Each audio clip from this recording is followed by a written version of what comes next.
All right, looks like I'm live. How's it going, guys? I'm in a good mood now. Anyways, let's see who's here tonight. We've got Mateo 1371. What's up, man? Glad to see you. Ninja Scout, how's it going, man? And Matt Morrison, what's up, Matt? Let's see if you guys are saying anything good right off the bat here. Take a quick look at the comments before I get started. Ninja says, "Oh my, that KSA looks sweet." Or KS47, I'm sorry, looks sweet. It looks pretty sweet. We'll talk about that in a little bit. Mateo says, "Wow, someone's bouncing in and out." That's funny, actually, but yeah, they are. Let's see here if anyone else has popped in. What's up, Francis? Can't stay too long. Well, hang out while you can, man. No one's obligated to be here, but I do enjoy when you guys are here hanging out. So do what you got to do, you know. But yeah, bouncing in and out. You know what? It's hilarious, guys. Here's the thing. I just do this channel for fun. I've never had any expectation of making anything out of it, and I still don't. But I must be kind of making it. You guys ever heard that saying, you know you made it when you have a troll? Well, looks like I must be somebody because I have a troll now. Well, I suspect it's one main troll with their little minions, you know, like piss ants, we call them around here. Like, there's like the one big ant who's still a little guy, but then look, there's these little piss ants, and they're like so teeny, you barely even notice they're there. So it's hilarious, guys. This little ant, this little guy, you know, real little guy, and his little piss ants, they think it's fun now to come into my streams, and they bounce in and out is what they do. Because for people who are actually trying to make their YouTube channel into a business, and they go by some like business name, and they make it where, like, you know, it's more about their branding and them like getting ahead in life and making a bunch of money than it is the actual content and the viewers. You know, those type of people, right? Well, they care about their YouTube metrics, and YouTube does keep track of things for people that are actually part of their partner program, which, by the way, I'm not, but people that are actually, you know, partners, the bigger channels that have over 1,000 subs or more, and they pay them based on certain things like how much watch time they get, how long their videos last, how much people watch them, let's just say watch time, and then what's called view duration. So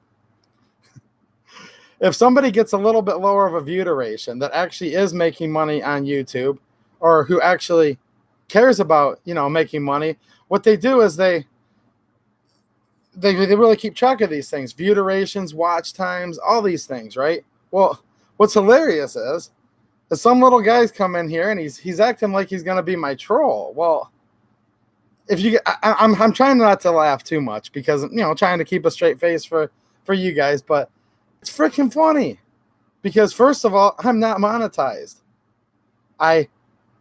There's no way I could make 1 penny off YouTube, none whatsoever. No sponsors, no monetization, no AdSense, nothing. So they're doing tactics that would actually hurt me, right? If I was trying to do this to make a living. And it's just hilarious. Like, for those of you guys that have channels, make videos, done live streams, you guys will know what I'm talking about. I can sit there in my other window, you know, I've got my main screen right here. I have my other screen over here. And you can put up stream health. Now, I keep it up just so I can see, because if a bunch of people are dropping and I'm watching the bandwidth going down, well, there's some kind of problem, you know, and I want to know if my stream's, you know, going down or something's glitching. Well, at the same time, I see this little bar graph, and there'll be like a different color for each person. And this person's just sitting there right now, and they've been doing it for a while, bouncing in and out, in and out, in and out, in and out. And it's just hilarious. And they do this stuff, and then they come into my videos, and they'll send me an email, and they'll say, "Hey, we don't want you to do the SKS videos.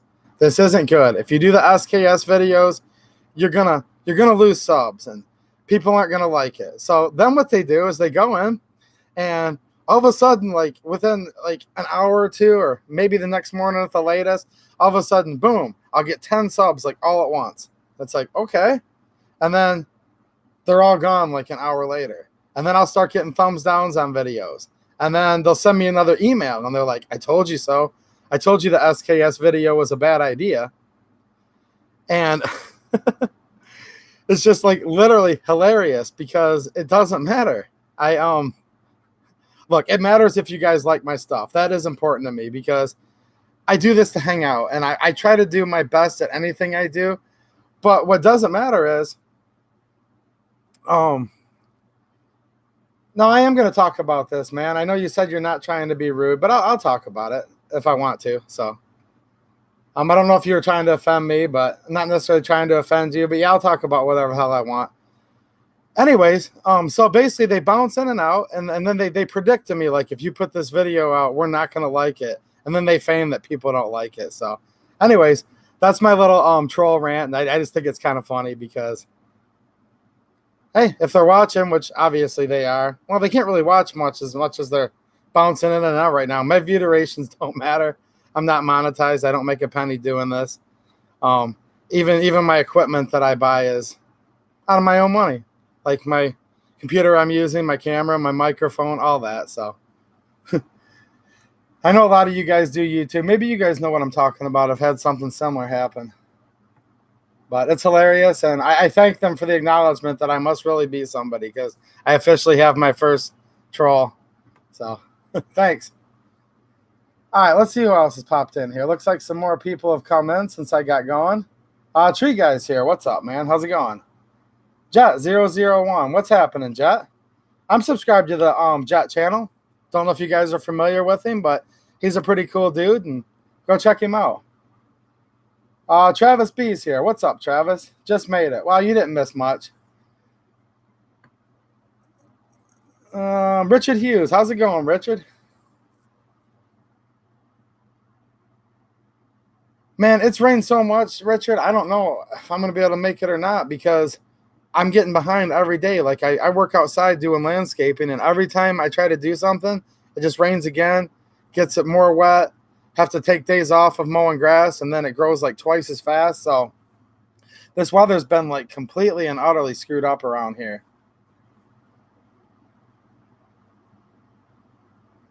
It's on a Sunday. Let me see. I need to decide really soon, obviously, because I know it's coming up in a few weeks. But I've been working 7 days a week. With this Sunday being Mother's Day, I'm probably only going to be able to work half a day and then spend the other half a day with my mom and my wife and whatnot, you know. What's up, Dex? How's it going? Matt Morrison. Yeah, it may have been. It's not that big of a deal. I just wanted to acknowledge that there's a troll, and I think it's hilarious because they really can't do anything to me because I don't make any money here, so there's nothing they can do to ruin it, you know?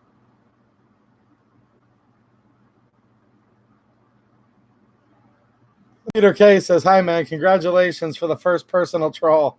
It is kind of funny, isn't it?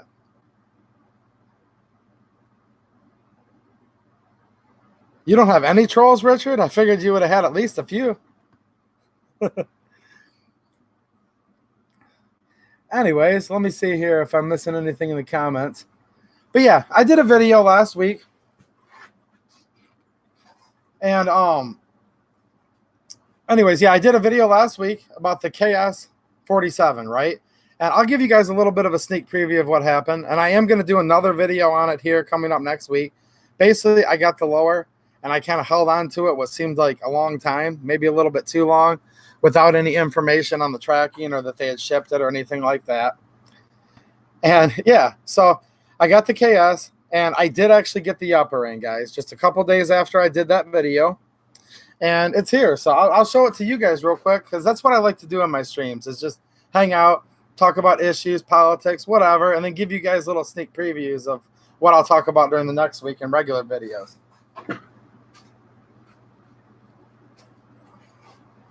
So here's my KS47 pistol. And here's all of it, obviously. So that's pretty cool that they did send it to me. Now, I've had people mention things like, hey, you know, it's in their terms of service that they can wait a really long time. That's fine. I still stand by what I said earlier, though. If Palmetto's going to build these to order, or if they're going to hold them for a really long time, maybe they should kind of tell people that, like, these are build to order. I mean, it's not really that I'm trying to pin people against each other necessarily, but on this issue, I will. Bear Creek will let you know if something's build to order, and it's going to be a couple-week delay. I would say the way most of e-commerce works, guys, and you know how this goes, besides the actual gun industry, which there's a lot of anomalies, trust me, but besides the gun industry, gun websites, accessories, whatever, most places you buy stuff online, ship it like either same business day if you order it, say, before noon, or next business day. Like, I order tons of stuff for my business online, supplies, parts, whatever. It's pretty much par for the course. The stuff is shipped same day, next day. Now, I know we've gotten used to the gun industry, kind of do things a little bit different, right? Like, when you buy guns, ammo, all that, it's kind of become common practice that if you're waiting like only a week for them to ship something, that's considered normal. And I've always said this, you know, I don't care. The gun industry is one of the worst industries as far as actual customer service goes, as far as how long you wait, how hard it can be to return things. And some of this has to do with government regulations and laws, of course. I'm not completely blaming the business owners, but I think what has happened a lot too is that really, if you guys think about it, with a few lulls in between, our gun rates have been under attack so much for so long. I mean, you can go back almost from for the last like 80 years, but let's say more modern times, like from when Obama got elected on. There's been so many gun scares and potential shortages and people scrambling to get stuff that I think they've become aware that, yeah, you know, we can kind of do whatever we want to customers and they'll just wait because they have to have their guns and they're panicking for them. And it just seems like a lot of gun companies or distributors have kind of kept that model going the whole time. Have you guys noticed that? Like, if you order something on Amazon, you might have it next day now. No more than 2 days with a Prime account. I can order all kinds of other supplies, and they come in like, maybe the shipping time will take longer, but they'll still ship it the next day. You know, I could order 200 pounds worth of supplies, and yeah, it might go like a ground courier service, like ground freight, and it might take 7 days in transit. That's fine. I can pay for expedited if I want to, but they will at least like fill my order and get it out the door by the next day. And I order a lot of stuff in the real world. Well, as soon as I get into the gun world, it's that whole thing where you kind of wait, right? And it's just kind of par for the course. So, yeah, I called Palmetto out a little bit. I tried to be really fair in my video, though. I said, you know, I've been a good customer. I bought a lot of stuff. This isn't for the first time they've done this to me. Made me wait an excessively long time to get an order filled. They've done it before. I still continue to do business. I never once said I'm not going to do business with them again. But, yeah, wasn't exactly happy by the way this went down. It doesn't know what a KS-47 is? Because I haven't really talked about actually what it is yet. Let me check the comments real quick here. Let me know if you guys want me to actually talk about the gun itself. But I do have a couple things to show you on it. Travis B said, sounds like the trolls wasting their time. Yeah. I would think so. They're wasting their time as far as I'm concerned. Francis says, real question, does anyone actually celebrate Mother's Day or are they just forced into it? I'm looking forward to it this year. You know, my wife works really hard and is a good mother. And yeah, you know, I really do want to hang out with her and my daughter and, you know, thank my mom for all she's done for me. I've had a wonderful mother, still do have a wonderful mother. My wife's an excellent mother. So yeah, I'm really looking forward to Mother's Day, actually. I just might have to work a little bit, you know. But I do know exactly what you guys are saying, though, too. Let's see here. Jet wants to know, is it light? It's pretty lightweight. You know, it's certainly not as light as like an AR. I think, you know, the barrel being a little bit heavier. You know, most of your weight on an AR platform like this is going to be in the barrel. This certainly has a little heavier profile barrel than a lot of ARs. So it's pretty light, but I wouldn't say it's a featherweight. It's not as light as like, let me see here. I have another upper to compare to it.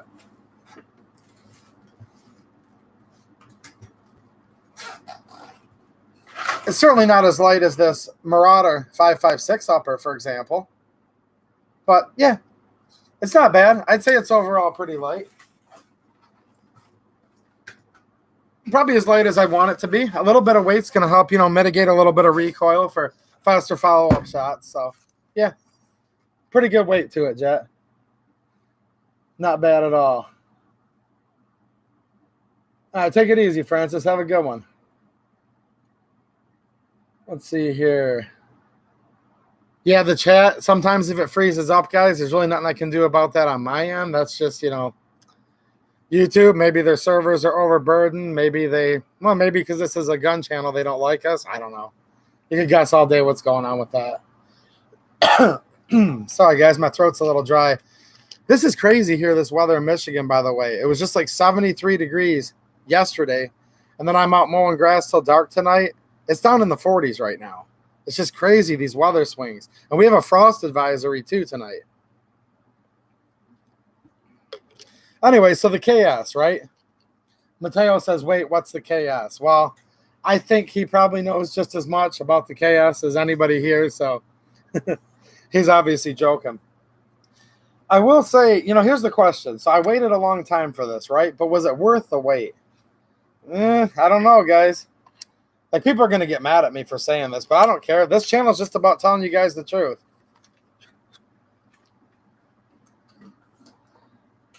No, not really worth the wait. I think it's going to have to go back. I'll just cut right to the chase. So I've bought stuff from Palmetto in the past. Yeah, it's a little bit cheap. Cheap price. You get what you pay for. I get all that. But this is not up to the quality of even an average Palmetto, right? So here's the bolt and carrier assembly. Nothing wrong here. This is fine. It says KS47, PSA hybrid on it. This has like a nitrided finish. Very, very smooth finish on this bolt carrier. I don't know. Haven't shot the gun yet. So far, though, initial review of this part, it looks great. Now, when I first started cycling this, and I'm going to put these back in here just so you guys can kind of notice it. Now, I've slathered this with oil, guys. Like, lots of oil. Too much oil. Enough oil where it's going to, like, slobber all over me when I go to shoot it, right? But whatever. I noticed this is making, like, a grinding noise. So let me get this back together here.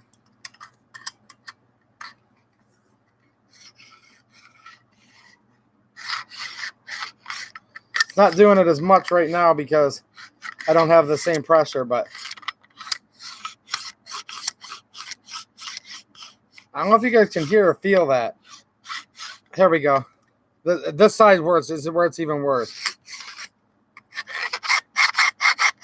There we go. You guys hear that? I'm doing it right by the microphone.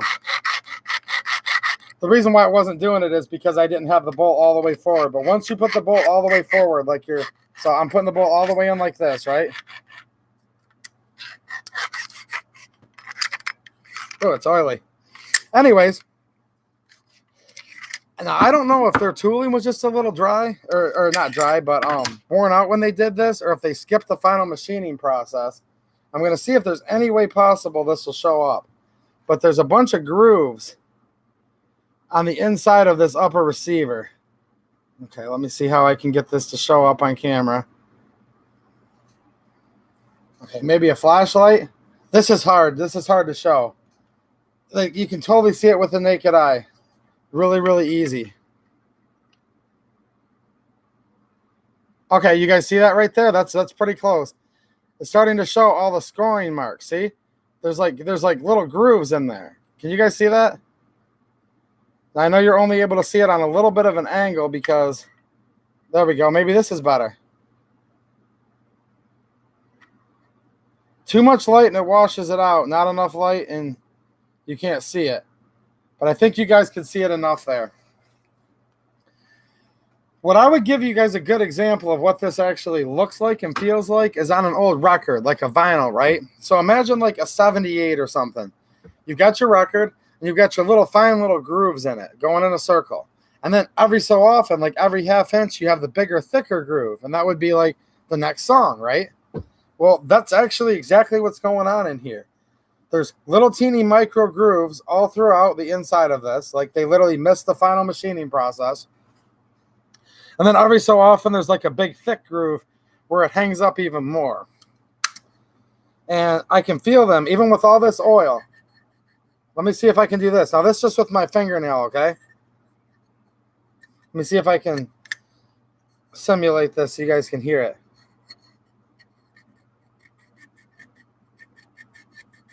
Probably hard to hear, but it's actually filing away at my nail a little bit. It feels like the same texture as a fingernail file. That's another way to look at it. Let me see what else I have here. Okay, there we go. So this is just a little Allen key. I'm not going to push down hard enough to gouge it, but so here. So what I'm doing is right here. I'm just dragging it across the inner part of the upper receiver, okay? And it's about the same grit as a fingernail file, if you will, or a real fine, metalworking file, but it looks like a record player because there's circular grooves. So yeah, can you guys hear that? If I do it slowly, you can hear it skipping over the grooves, right? So yeah, I don't know, man. I would also note, thank you for mentioning that, Richard. Richard says he has a PSA AR10. He's going to check his out. The AR10 chamber needed reaming. It would not go in the battery. Well, I don't know if it's going to show up on here, guys, but this chamber is pretty rough, too. I don't think my little webcam is really going to be able to show it. Oh, let me think of how I'm going to do this. I just don't think it's going to show the chamber. Like, it's showing all the way through the barrel. I get that. Yeah, it's just not able to focus that far down, but that's kind of a cool little image, by the way, isn't it, guys? That'd make an awesome photograph for you Instagrammers. This looks like you're going down like some space age, like space subway, or like some kind of like subway tunnel in the future in another galaxy, doesn't it? That's a pretty cool picture. But anyways, you guys aren't going to be able to see it. But yeah, the chamber's pretty rough too, and there's almost something in the chamber that looks like a light surface rust, to be honest with you. I think there's a little bit of rust going on in the chamber. It's weird because this is sold as a nitrided barrel. Now, people say that nitriding is like, a metal treatment, and it is. They don't just say it, but yes, it does actually penetrate into the metal and make it harder, and then the black that you see is just kind of like part of the process. So you can remove the black off of a nitrided part, and it still supposedly has the nitriding process, okay? I get that. But wouldn't it still protect it a little bit from rust?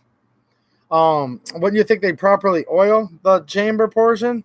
And the chamber's pretty rough. I'm just not going to be able to show it to you guys. I'm sorry. You have to take my word for it, but see if I can get another angle this way, actually. I'm not a professional photographer, guys. I'm trying to see what angle I can get with this flashlight, maybe, and show you guys from here. You might be able to see those ribs and scallops a little better. Okay, can you guys see it there a little bit? I think you can. You see all those machining marks? There we go, right there, perfect. Take a look at that, guys. I just got it to finally focus, and then it went out. That was a perfect image of it. Okay. Right there, see all those grooves? It looks just like a record player. Man, what a shame, I've now had like $600 into this sucker almost. Something like that. Because you have to remember, yeah, it's free shipping, but there's sales tax, FFL fee, right? Not to be too nitpicky, but gas money to drive to the gun shop. You guys know what I'm saying. And it's like, I probably have a little less than 600 into this, but certainly 550 or so with all the fees. And I've had my money tied up now for quite some time. And I finally wait, and this is what I get. The inside of this thing is rough. So, again, people aren't going to like this video either. People never like it when you tell them the truth. And we got people like Richard Hughes, though. I think Richard knows exactly what I'm talking about. He's letting me know, yeah, man, Richard's been a Palmetto customer. He had some problems too. So just because I'm having problems right now, guys, I'm not telling you not to buy anything from Palmetto. I'm also not telling you that like you're an idiot if you bought from them, because if that was the case, I'm the biggest idiot of all. I'm not saying I've bought as much Palmetto stuff as you all have, but I've bought as much as almost anyone. I have quite a few of their guns. And I was looking at let me grab one here.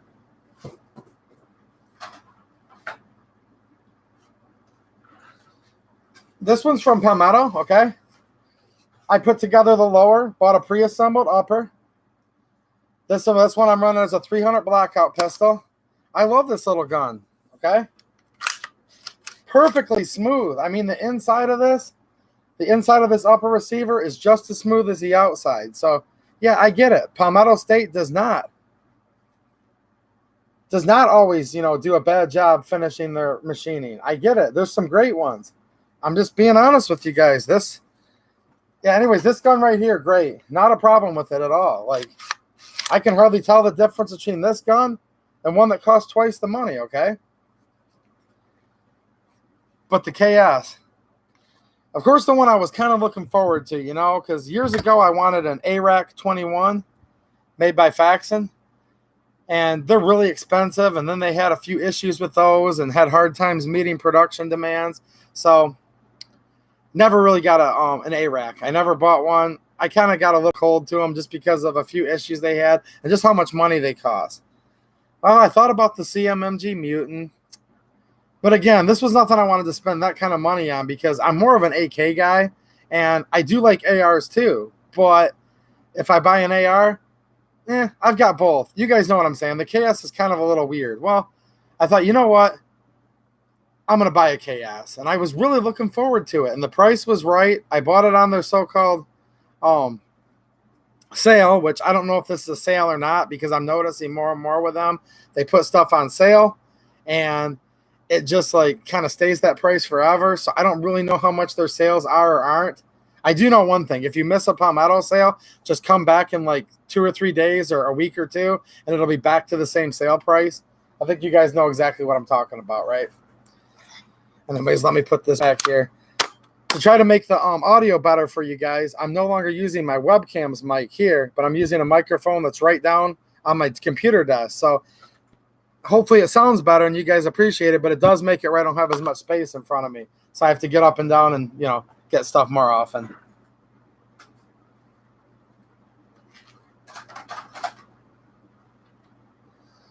So I would say no, not worth the wait, to be honest with you. So now I'm going to have to get a hold of them.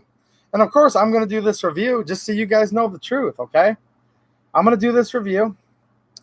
And so I'm showing you guys right now. I'm going to do a quick, probably 5 to 7 minute video on this. And I'm going to call them up and ask for an RMA to send it back. So now I'm going to have to wait for the transit time to send it back, waste my time. Someone said earlier, time's money. Amen. I'm working all the way till dark, every day. On Mother's Day, I'm going to take half a day off. And I think a lot of you guys work as much as me. You know how it is.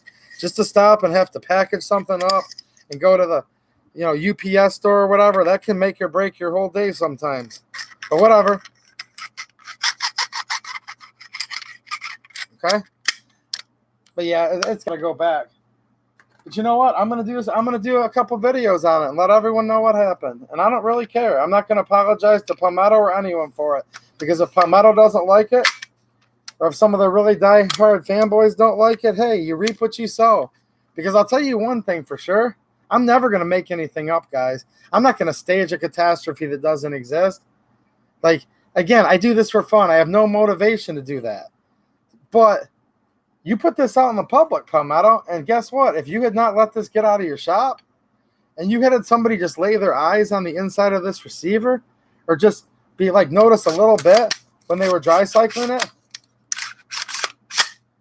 how rough it is, then I would not be able to make this video. So that's just kind of how I look at it. That'd be like if I cut someone's lawn and they don't, and there's crooked lines and wavy lines all over the place. And then someone says, yeah, look at his lawn he cut, how crappy it is. Guess what? If I cut it in perfectly straight lines, there would be no witness to bear that I did a bad job. So, but you know what I will do? Because again, I'm not going to lie about any of this stuff. If they make it right and they send me a new one and the new upper is perfect in every way, guess what's going to happen? I'm going to do the video letting you guys know that on the second try, now by then it'll be a month and a half later, they finally got it right. And there you go. They finally made it right. I will let you guys know that. So I'm not just going to sit there and, bash them for something. And then when they do a good job, I mean, hell, whoever thinks I'm doing that can rewind this video 3 minutes. I just showed you a Palmetto upper that I have that's awesome. Nothing but great to say about it. So, yeah. So here it is, guys. Don't know if the gun functions yet or not. What I am going to do is just do a little bit of what I am now, do another quick 5 to 7 minute video on it, ask for an RMA, ship this upper back. I don't want to ship the lower back because that's an FFL item. I'm not going to pay my FFL again and again. The lower seems okay.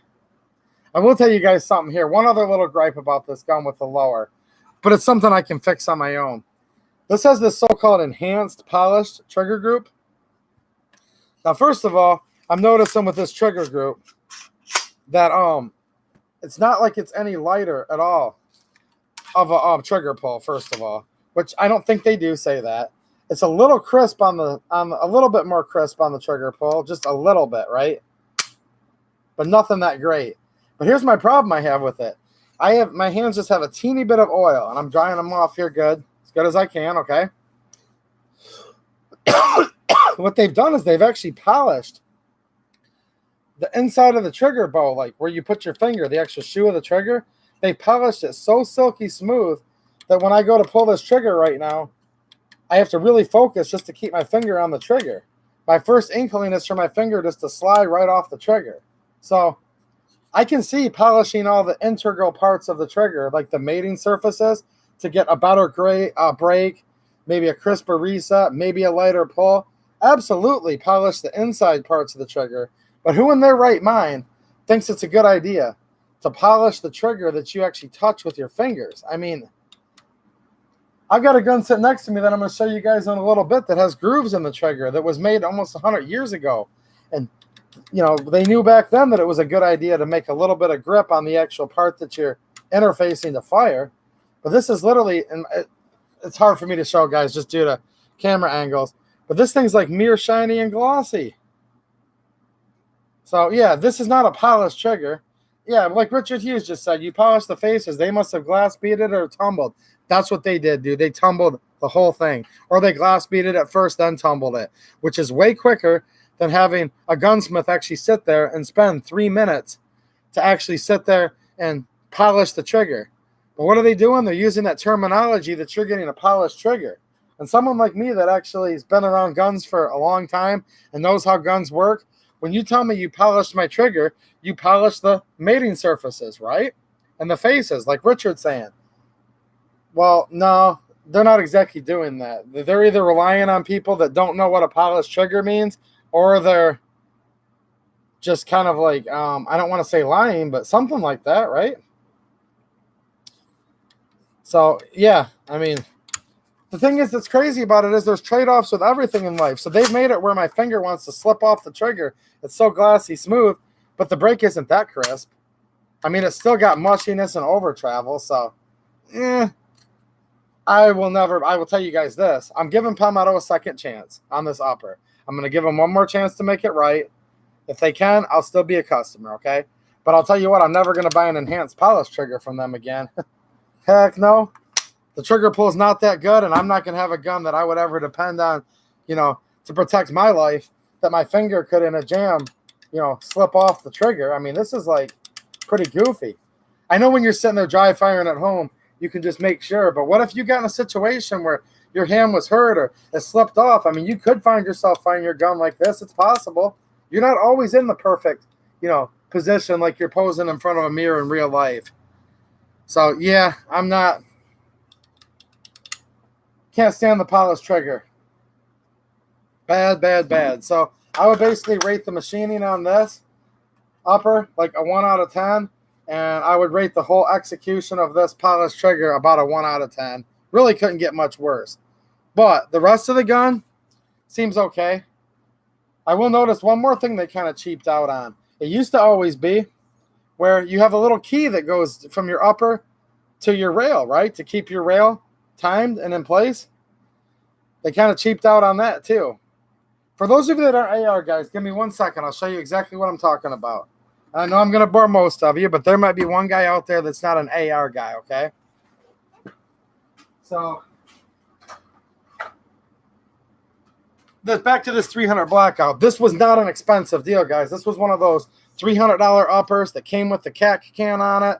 And obviously it didn't come with the sights or the optic, but it came as a full deal with bolt carrier, charging handle, $300. You guys have seen them a million times. So that's not, so don't think that I bought like $1,000 deal. But if you look at where the upper receiver and the handguard or the rail interfaces, there's a key in here. See that there? What that does is that literally, that key times it to keep this from twisting side to side, right? Same thing on this side. There's a key. Okay? All right.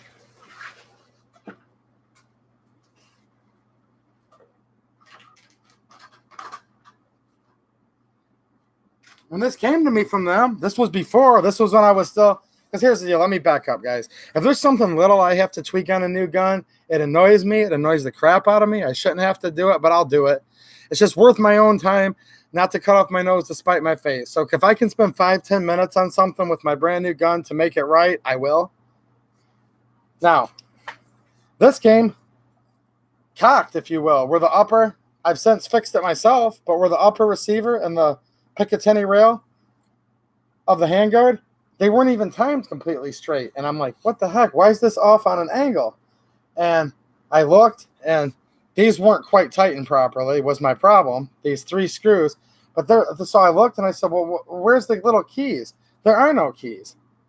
So now if you buy one, an upper like this, Palmetto's cheaped out to the point where they don't even put a key in here anymore to time the upper with the rail. I don't know if it's that they cheaped out, or maybe I'm missing something here, guys, but there's nothing here to time this in place. It's just using friction, 3 screws, and it's just using friction to kind of pinch.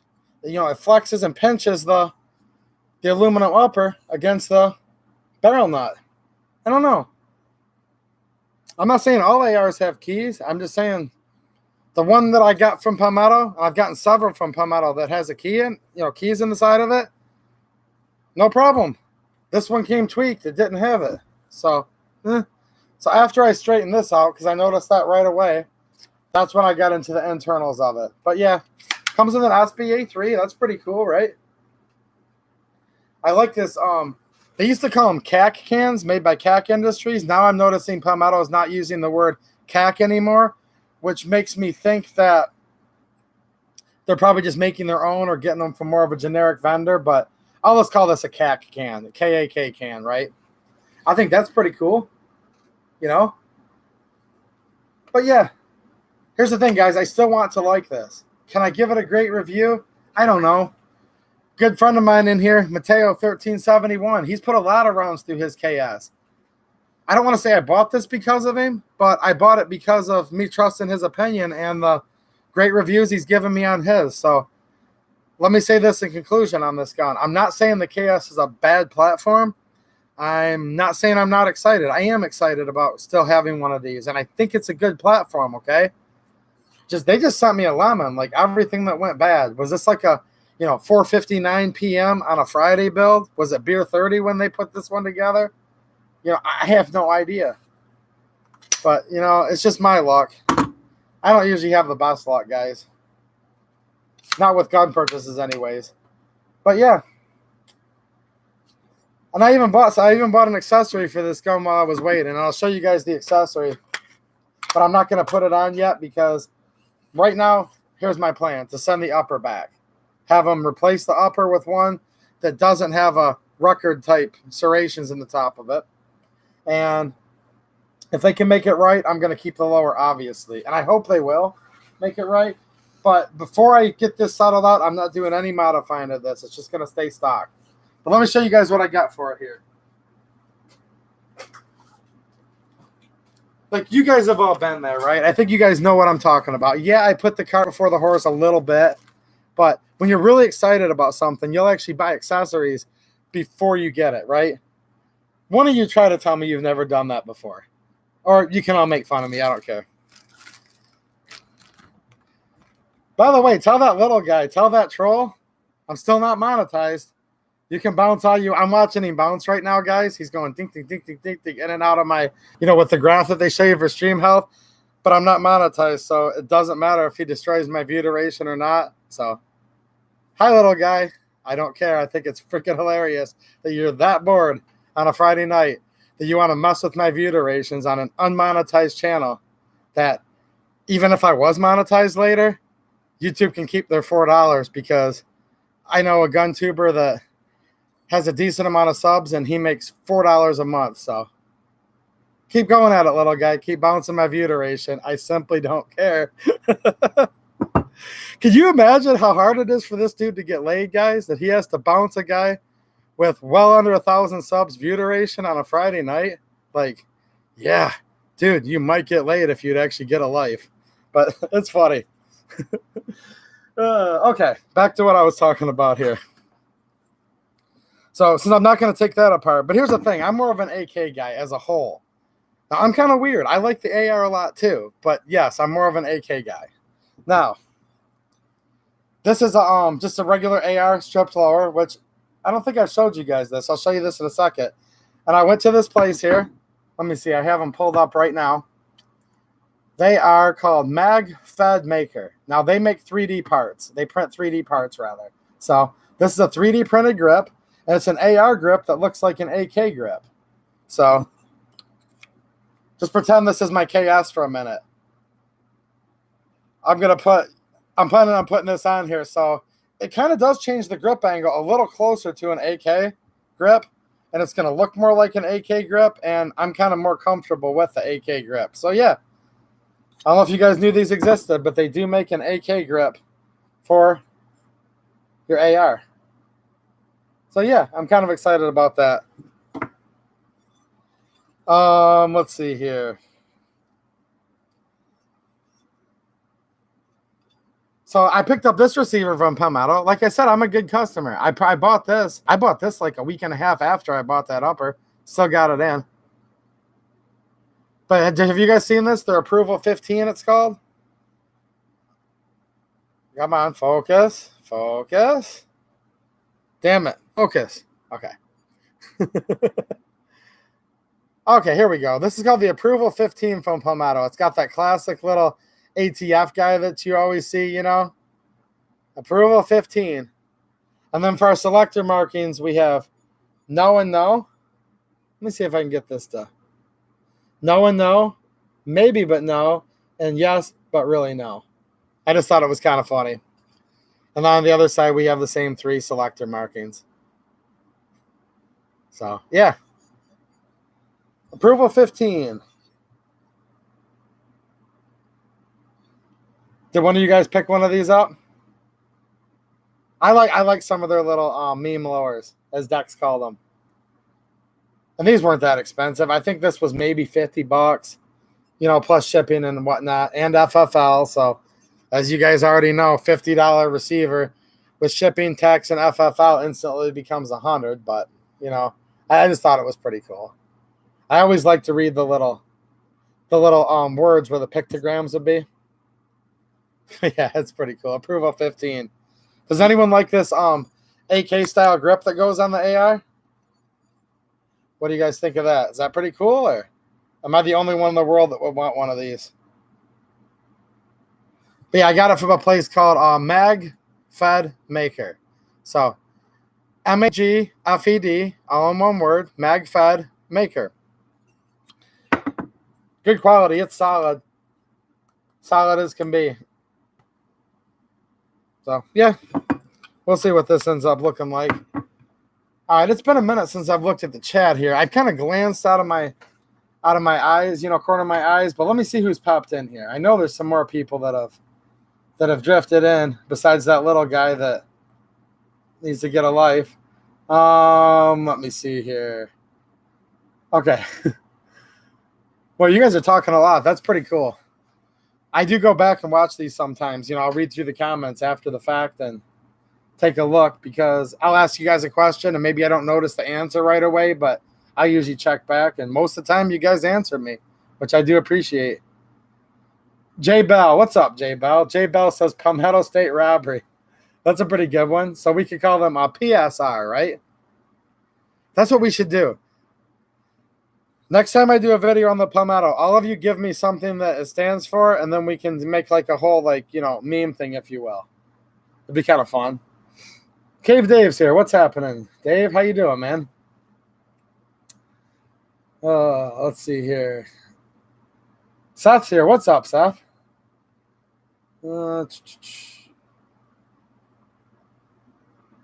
Yeah, Richard Hughes earlier said, holy crap. I think that was due to the rough machining, right? Yeah, you know, I've had decent customer service experience with them too, Richard, and bad ones. I've had both, okay? They're kind of one of those companies where they're both. You love to praise them, you love to rip on them. At the end of the day, they're both great and pretty crappy at the same time. Do you guys think I'm being fair? I don't know. Definitely not going to totally crap on them because, again, I bought a lot of their stuff and they're usually pretty good. That is awesome, though, being a small channel like this where I don't have any sponsors. No one's considering being a sponsor. So I don't even have to worry about, like, getting a potential sponsor mad because there's just no potential there. Kind of a liberating feeling, actually. Let's see here. Dex is talking about his Lynx. Yeah, the Lynxes are a nice little Polish AK, aren't they? The tactical version, kind of think you should order the classic. Yeah, I'd probably order the classic, but that's just me. I could care less. It's all your taste. Like, I'm not into tactical AKs as a whole, but I'm also cool if you guys are. So I'm really not going to judge you, but I'm kind of more like my, military surplus looking guns. Jet said, damn, that's what I want. Now, look, dude, get a KS if you want it. I'll bet you $1. Yours probably isn't going to be like mine. I've ordered enough Palmettos that mine's not the norm. But I'm not going to lie to you guys and say it was just perfect when it's not, because it's just not true. And I really, really, really do like telling you guys when there's something awesome. Like, I showed that Armalite AR-24 in a video yesterday. Wow, was that a good gun. Did all you guys see that video? Or if not, I can just show it really quickly tonight. I won't talk about it really much, but my AR-24. Let's see here. Somebody else was in here. Where are they at? I thought I saw. And if I didn't say hi to you guys, one of you just come back and say hi again, because Dog Dad's here. What's up, man? He said it sounds great. Cool. I do have a microphone. It's not like one of those $300 microphones, but it is a $100 microphone. So hopefully it's going to help. That's all the money I had to spend on a microphone right now. Again, I buy everything myself. So thanks, Tree Guy. That's good, man. JC is here. What's happening? He says he got a good ding on a PS AK barrel. Told them, and they gave me a coupon for next purchase. Great customer service. See, there you go. And I have full expectations they're going to take care of me, guys. Again, this is really hard because I'm not trying to be politically correct about this at all. It's just the way I feel. There's good with Palmetto and there's bad. In the end, they're okay, but right now this just happens to be kind of a low point. That 300 blackout pistol, I show that in a lot of videos. That's one of the good ones. So it's not that I'm being wishy-washy with Palmetto. I just honestly believe they're both. They're both good and they can be bad. And I've had quite a few good experiences and several bad. So I think you guys know what I'm talking about. Travis B says quality control needs new glasses. That's funny, man. Ninja Scout says they need new quality control, not just glasses. I agree. It'd be like right now, me going outside being like, yeah, upper's good to go, guys. Grade A. But actually, in that case, even with glasses, right, they could have at least just like touched the inside of it. I don't know. Like Richard saying, PSA told him the AR-10 was test fired, not a chance. Could not get into battery with a brass. Could not get into battery with a brass drift. Wow. So even with a big brass drift punch, I know. I don't know. I don't even know what to say, dude. Your comment says enough right there. Test fired it after they used a sledgehammer. Yeah. Let me just skip through the comments here. You guys are saying a lot of good stuff, actually. But if I just sit there and read them all, you guys are gonna get bored. You know what I have learned from doing this streams? The art of speed reading, where you can just kind of real quick read like 10 different comments in a row and actually read them. It's hard to do, but I'm getting a little better at it. Yeah, like Dex says, you know, they sell the enhanced polish trigger as a feature. Normally, I don't opt for that because if I want something that's enhanced, I'm going to buy like a Geisley. I'm kind of partial to Geisleys. They're my favorite, you know, aftermarket trigger by far. Not even close, by the way, for ARs.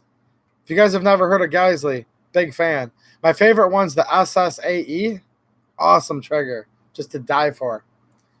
But I didn't really had no choice because with the sale they had to get that lower with the SBA3, all of them had EPT triggers. So I didn't really buy it because I wanted it. I just bought it because the whole package is what I wanted. It happened to come with the EPT. What's happening, Alaskan Ballistics? How's it going, man? And I'm sure you guys already know this, but Alaskan Ballistics also has a YouTube channel that I enjoy watching. So I recommend you guys, after you're done, or go over there in a new tab and bookmark him and check him out because he has a really good channel. Good dude, too. So glad to see you here, Alaskan. And, of course, you guys know Richard Hughes has a channel. I've talked about him in the past. I always like to shout out to you guys' channels, especially the ones that I like, because YouTube's like really got this big sub for sub policy thing where if you guys talk amongst yourselves about channels and subbing, bad things can happen to not only my video, but to you. Like somehow that's like one of YouTube's biggest pet peeves that they're against right now is people encouraging others to sub to them. Makes zero sense. I don't even get it. I've just been made aware of it. And even in the little newsletter YouTube sends me, I've read, you know, basically their warnings about it. Makes no sense at all. But from what I understand, as the host of this show, I'm allowed to recommend channels that I like, and I'll feel free to do so because, you know, whatever. I don't want them to be muzzling me and telling me what I can say and can't say. What else am I missing here? Like Ninja, the troll guy is funny. All he's doing is wasting his own time. I know, if he even has time to spend, right? Yeah, 3D printed. There is a worry about layer adhesion. We'll see what happens. You know, I don't know. Have to take a little chance because there's nobody making these that are injection molded or Bakelite or anything like that. I mean, there's a cross section of the end of it. You know, I don't know if there's anything you guys can spot that would make it look good or suspect. Not really an exact expert on this stuff yet. I mean, I do IT work, but I'm not really in the 3D printing business.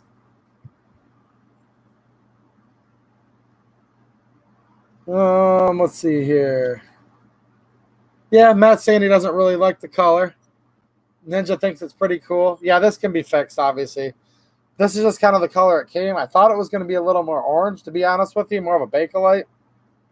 Again, this is just me trying something new. If you guys know of another place, let me know. This sells like a better AK grip for an AR. Kind of seems like I'm in uncharted waters, though, so I wanted to try this one out.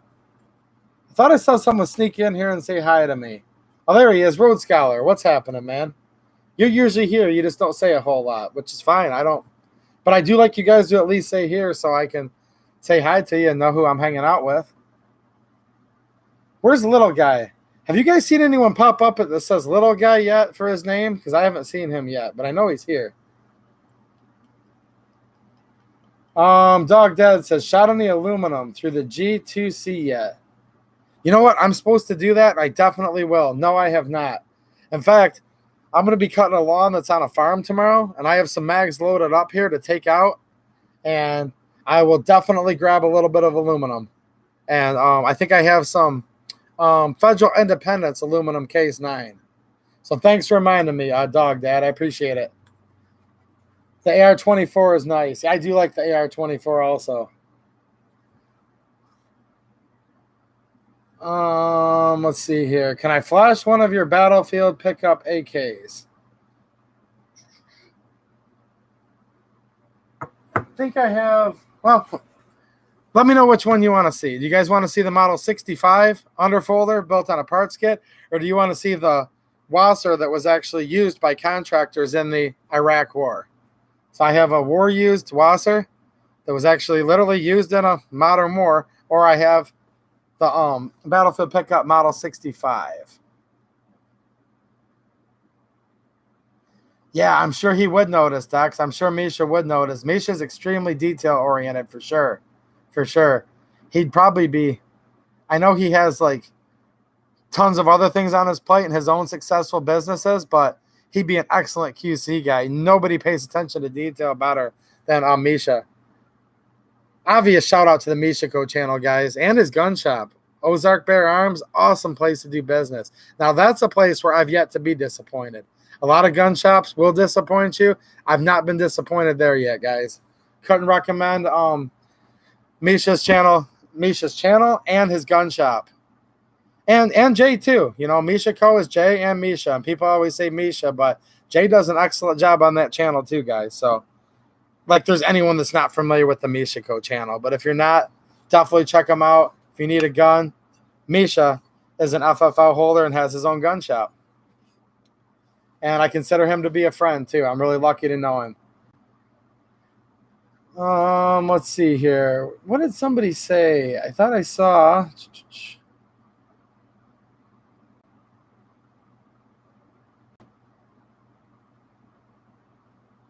Oh, thanks for noticing, Richard. I appreciate it, man. Yeah, I have gotten over 700 subs, and thanks, man. I'm not really about my subs. If you guys have noticed, I don't do like, I never did like 100 sub or 500 or 700 sub announcement video. I'm not going to do that. We can talk about it in here a little bit if someone's congratulating me, but I'm not about my subs. I appreciate every one of them. Don't take me the wrong way. I really, really do.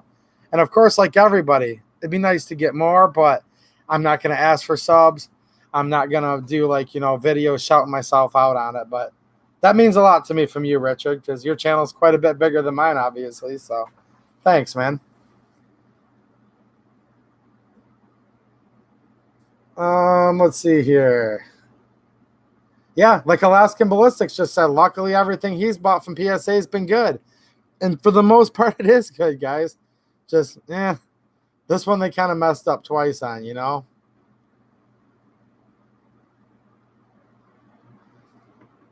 Let's see here. What have we got going? JC said my favorite. Okay. Let me grab the Wassr.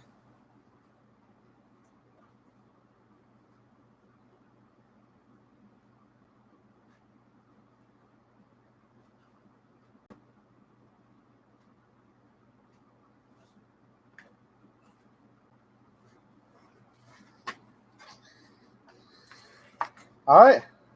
So this is a Wassr 10. And it started off its life just like any regular civilian Wassr 10 that, you could buy at the store at the time. This is one of the older Wassrs when they actually built them on Romanian Model 63 parts kits. This particular parts kit was originally in 1975. You can see the Romanian, Cougar logo there. And they broke down the parts kits because they were machine guns. And, of course, in this country, we have stupid rules. We've let tyranny govern us so long that it's become accepted and normal that once a machine gun, always a machine gun. And now they've gone further and said, well, you can't even use the original barrels anymore because once a machine gun barrel, the barrel itself's a machine gun. But anyways, they demilled these over in Romania. As you guys know, that's the story of the Wassr, how it got started. And they put it on a newly made Romanian receiver. Sell it as a semi-auto. Well, a contracting company, SOC, right? I hope I didn't get that wrong, but SOC was the name of the company. They were responsible for doing some security and things that our regular troops couldn't handle, didn't want to handle, whatever. I'm not trying to parse the words here, but as you guys know, when we fight wars, there's a lot of private security contractors, right? Well, company bought a bunch of these in the United States, just regular Wassr 10s. They would have fixed a sticker to it, which you can't really see the sticker anymore, but you can kind of see a little bit of a difference in the finish where it was. And yeah, these got sent over there. These actually served in the Iraq War, mainly by Ugandans, people from Uganda that were hired by this American civilian contractor company. And they would, do things like guard bases with these, go on patrols in areas that weren't necessarily frontline combat. And yeah, you can see that it's got a unit or troop marking on the stock. These are the only AK that I'm aware of that's ever fought in a war that could actually be brought back to the United States because, again, once a machine gun, always a machine gun. A USGI cannot bring back one of these that they captured from the Taliban or Al-Qaeda. They just simply can't do it. I don't even think there's any way they can cut them up and send the parts back. Maybe they could, but I don't even think so. But you can't just simply bring an AK home. These could, because since they were sent over as semi-autos, used in the Iraq War as semi-autos, they were able to be imported back into the country as semi-autos. So as stupid as it sounds, it's kind of a Wassr 10 in a way. It also holds the provenance, though, of being basically the only AK that hasn't been cut into pieces that's ever served in a war period that we can have here. And the way the laws just keep getting stricter and we never get any gun rights back, unless we can really step up to the plate, guys, and get all these FUDs and rhinos out of office, this will probably be the last AK that ever came into the country exactly as it served in the war. So yeah, I picked this up from Atlantic a while ago, and they kind of put them out there, and they were only charging about an extra maybe 30 or 50 bucks for them than what a regular Wassr cost at the time. And I knew I should get one or two. And I really wanted two, and I bought one because I just didn't have money for the second one. Boy, I wish I would have bought 10 now if I could have gone back, because you don't see these on Gunbroker too much, but last time I saw one, let's just say I wish I would have bought 10 of them if I could have.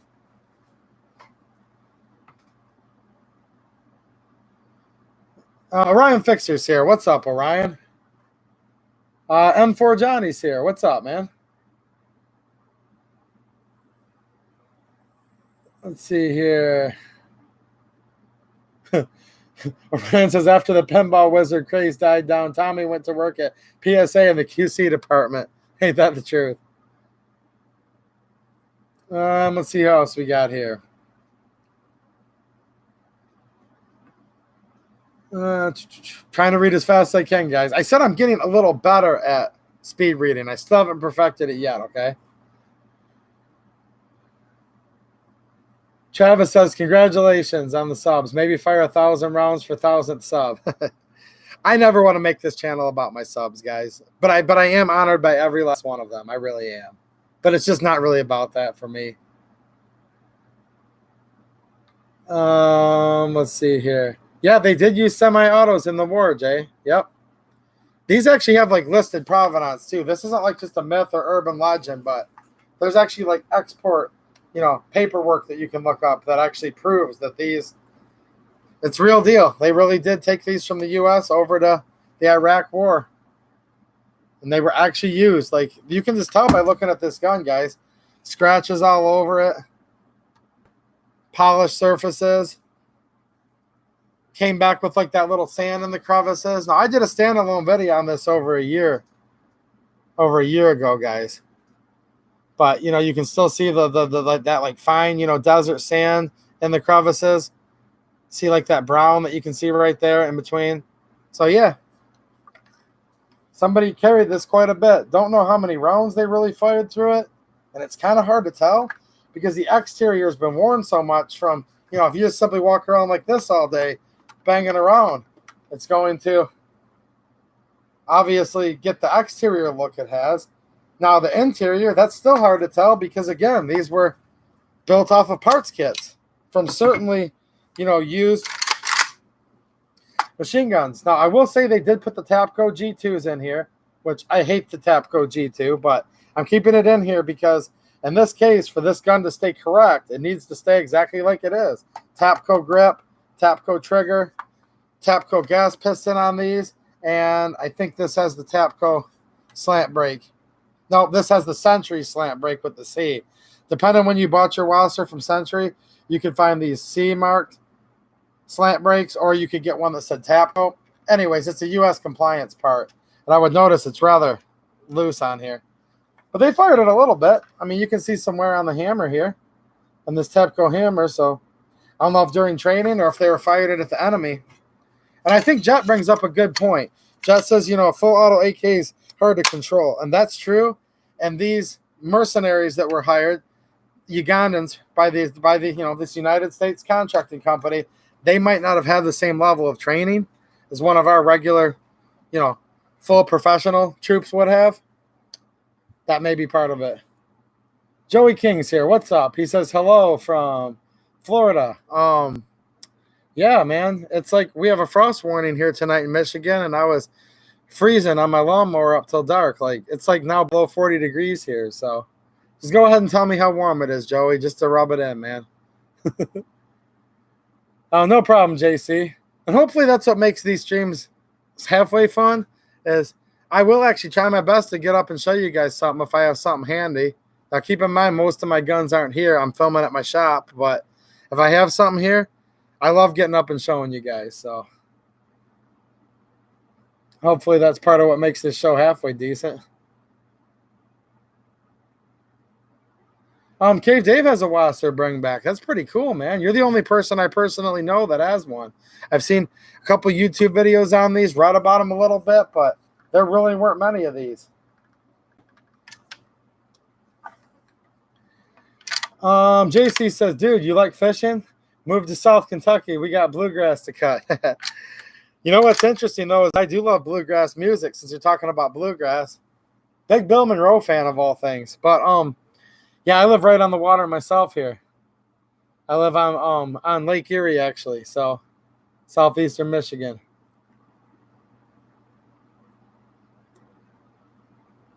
Like I literally live on Lake Erie, so I can go fishing right on my property. Let's see what we got here going. All right, Palm Beach, Florida. I knew you were in Florida, Richard. Yep. What's FWB, Florida? I'm really not a Florida guy. I've been there twice, but not really completely into the acronyms. And I know you guys in Florida love to use acronyms for your cities. I have noticed that much just from being online. Yeah, the enemy can't aim, just spray and pray. Yeah, I don't mind fishing.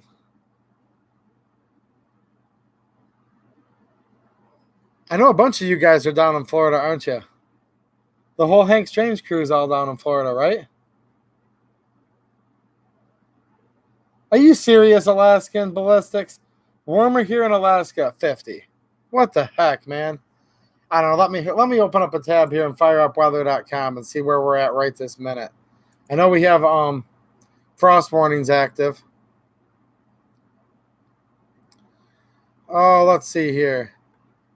Okay, I'm sorry. It's still a little bit above 40 right now. It's 44. This is according to weather.com. 44 actual at the moment, but it's going to get down to 37 tonight. So I guess I'm 6 degrees colder than Alaska right now. And I need to mute that other window because I was clicking around.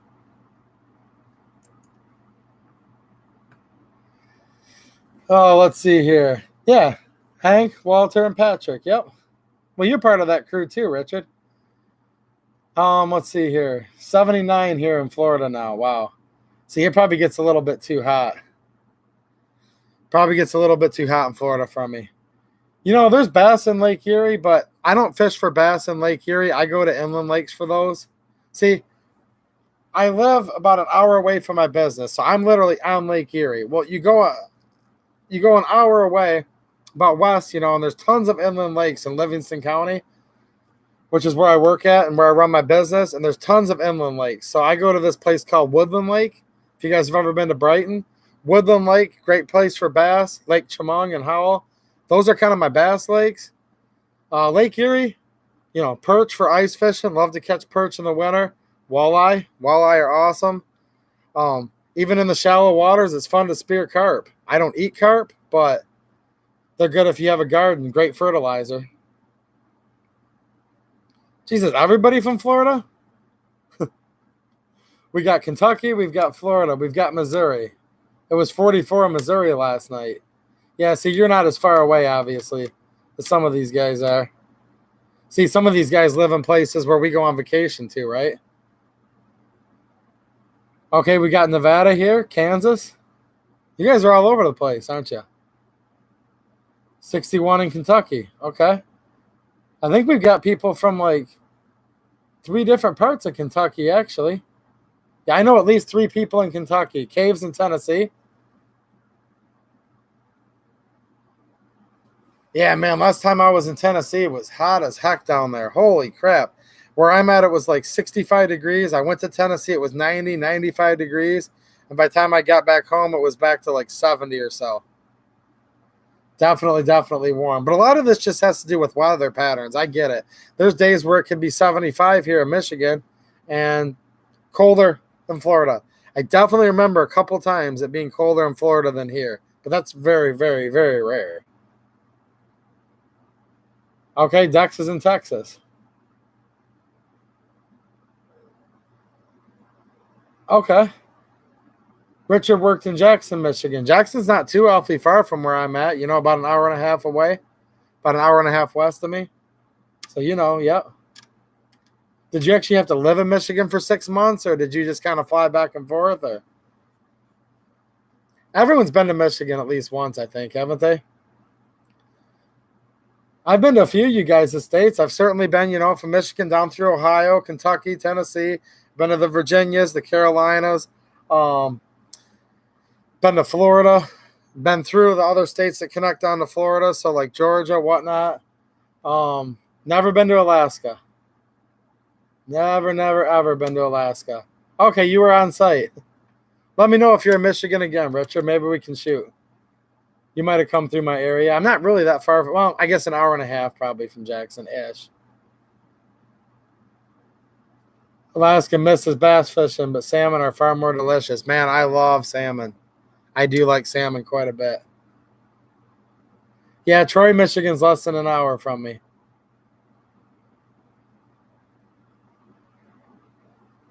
At Flock, you said. Is that my new nickname?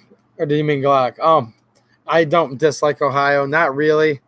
Because my daughter was born in Ohio. I mean, we're from Michigan and we lived in Michigan the whole time, but my daughter was born very premature and needed some special medical attention, and one of the best hospitals in the whole country just happens to be down in Toledo, Ohio, which was within, from my house, less than 45 minutes away. So yeah, even though our residence at the time she was born was Michigan and still is legally on her birth certificate, she was born in Ohio because she was born in the hospital there. So yeah, I can't really say anything I have, too bad about Ohio.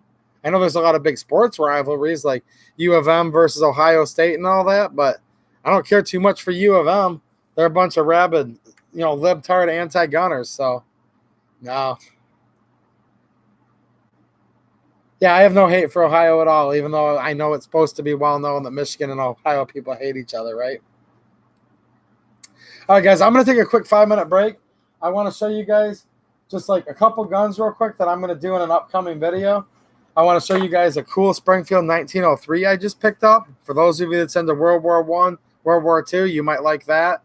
I'm going to show you a quick sneak preview of my Star BM 9mm holster that a couple people asked about in my last video. So, yeah, they did war at one point, Dex. You're right. And that's actually right around the area where I live, southeastern Michigan, Toledo, Ohio. Yeah, I do know all about that. Very, very close. All right, take it easy, Richard. Nice having you, man. Thanks for hanging out. Yeah, let me go put this back here in this room.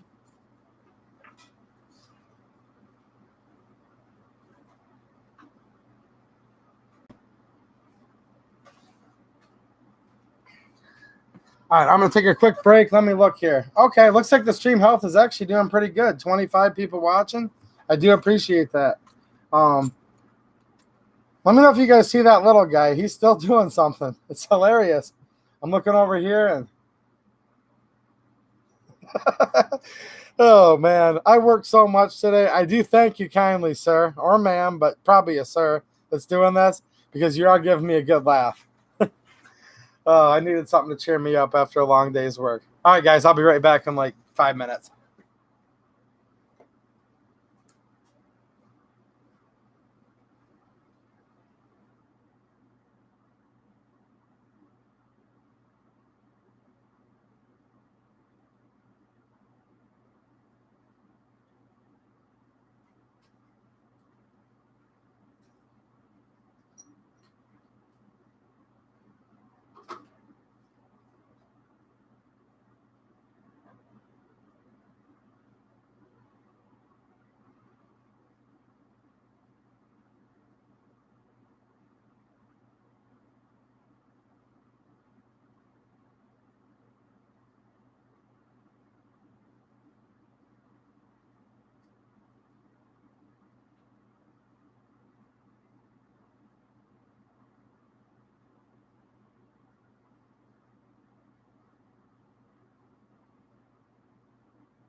Man, are you still awake?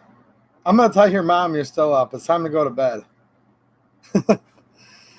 Or maybe actually I should tell your boss that you're using the company laptop to troll on YouTube. I can tell it's a laptop they're using because it tells me the screen resolution that they're streaming in, and that's definitely a laptop screen resolution. So let's take a vote from the audience. Do I tell their mom they're up past their bedtime, or do I tell their boss that they're using their work laptop for for trolling purposes of someone that doesn't care? This is getting too funny. I should turn this into a comedy show.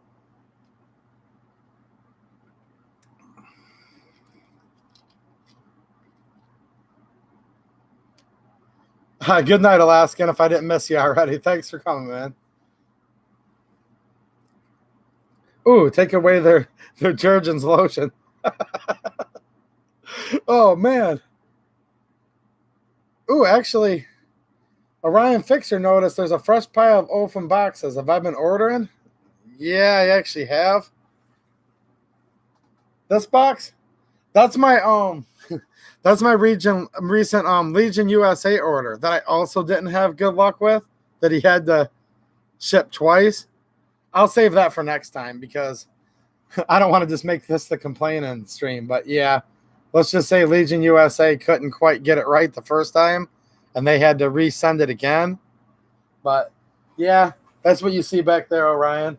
That Palmetto box, that one's going to need to probably be reused again to send that upper back.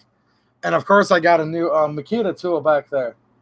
That's the 36 volt reciprocating saw. It takes 2 of the 18 volt LXT batteries. Awesome tool, by the way. I used it to demo a wood retaining wall that was half rotten. And man, I love my Makita cordless tools for sure. So yeah, I don't know if he lives in mommy's basement or not. I'm thinking like, I don't know. Let's just say I'm pretty sure I know who it is, and they probably know I know who they are too. But the thing is hilarious because it's just funny. All right, so I'll show you one of the things that came in from Legion. Took them 2 tries to get it to me, but I did get a Green Mountain RPK barrel, Parkerized barrel, chrome line. So this was a pretty good price. You can see the chrome lining right there in the chamber. Couldn't quite get it right the first time, but they got it to me eventually. But yeah, that's what one of those open boxes are. Is that part of the fun of these streams, Orion, by the way, is you get to look through the Where's Waldo to see what changed during the week? That's why I just say screw it. Like, I could have put up a cheap green screen or just got like an old sheet to hang up, but you guys have told me over the past year or whatever it's been I've been doing these streams that some of you kind of have fun going through and kind of, you know, pointing out whatever. I mean, I don't know. It is what it is. Let's see here. Just checking up on the comments real quick here. Oh, Brastard's here. What's up, Brastard? Oh, by the way, I think that was you that sent me the picture of the PSL with the sling. I do think that that's a Romanian sling that you have. And it may not be a real common variant, but I did notice the Romanians over the years have messed around with different slings. And I recognize the fabric on it that looks just like my PSL pouch. You know, the big pouch that holds the mags? That fabric sure looked awfully similar. So it's impossible to completely know, but I think that is a Romanian sling. I really do. The fabric just looks so much like that PSL pouch I have. And I have several PSL mag pouches. And the interesting thing is like 2 of them are the same. And then the other 2 are a little different yet. So I have like 3.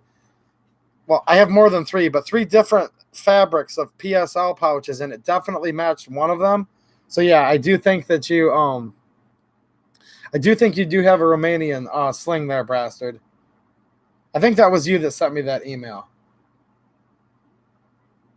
Most of the emails I get are warning me not to do any more SKS videos. So, yeah. Travis likes the mess. It makes it real. Hey, I am what I am, guys. Yeah. For good or bad, I'll just leave it at that. I am what I am.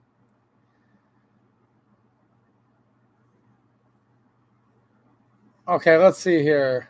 Tree Guy's telling me, if you ever come to Kentucky, you'll have to go to the Knob Creek Gun Range machine gun shoot.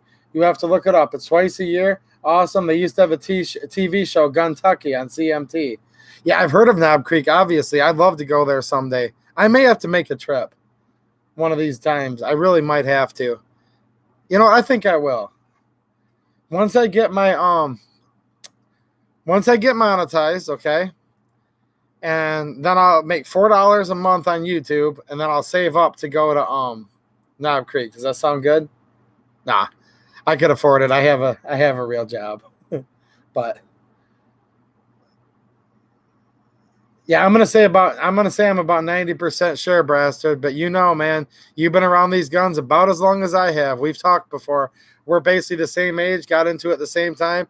As soon as you think you know everything about a certain country with the AK, that's when you realize you're wrong. So the more I've been into this, the more you can never say anything for certain, but I will say for sure that I have a PSL pouch with that same fabric. Oh, and by the way, for you guys that are actually interested in the series, because I think most people are, and for whoever that doesn't want me to do it, I'm going to be doing my next video soon, and I'll show you guys like a 2-second sneak preview of what the next one's going to be. Give me 1 second here.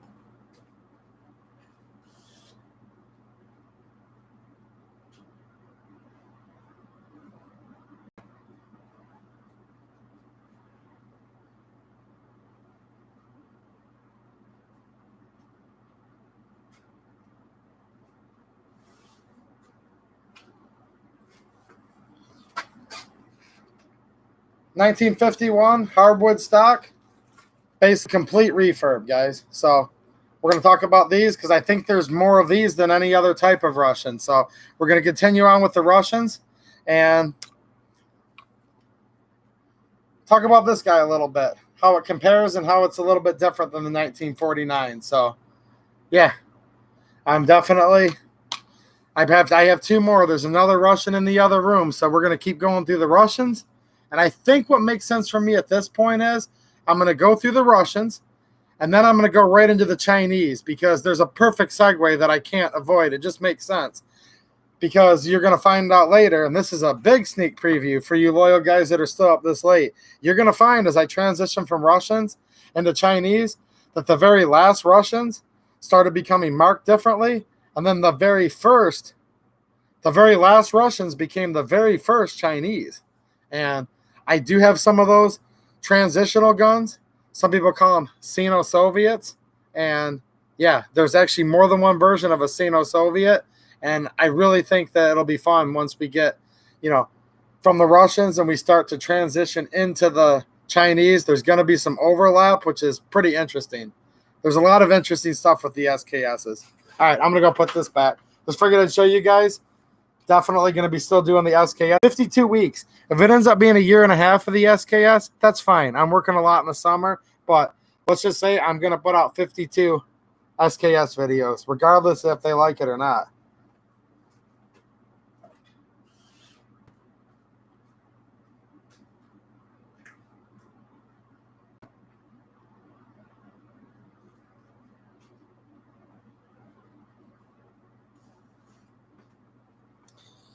And don't take that the wrong way, guys. I don't mean like regardless if you guys like it or not. If you guys don't like the SKS videos, just don't watch that one when it pops up. It's cool.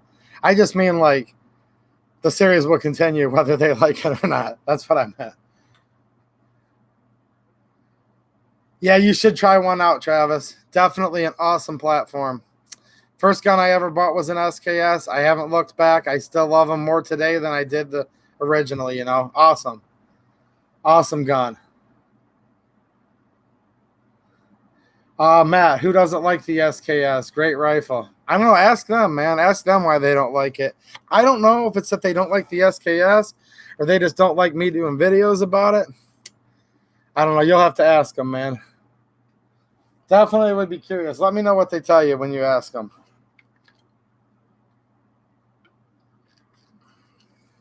Okay, so I did a Star video the other day. Maybe quite a few of you guys saw that. But if you didn't, just remember, probably not a good idea to dry fire your Star BM9. These are awesome guns. I recommend you guys get one. Don't dry fire it until you can really,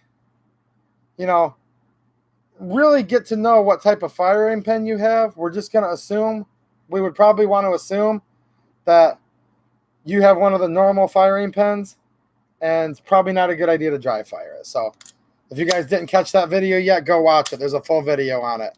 I just dry fired this with a snap cap.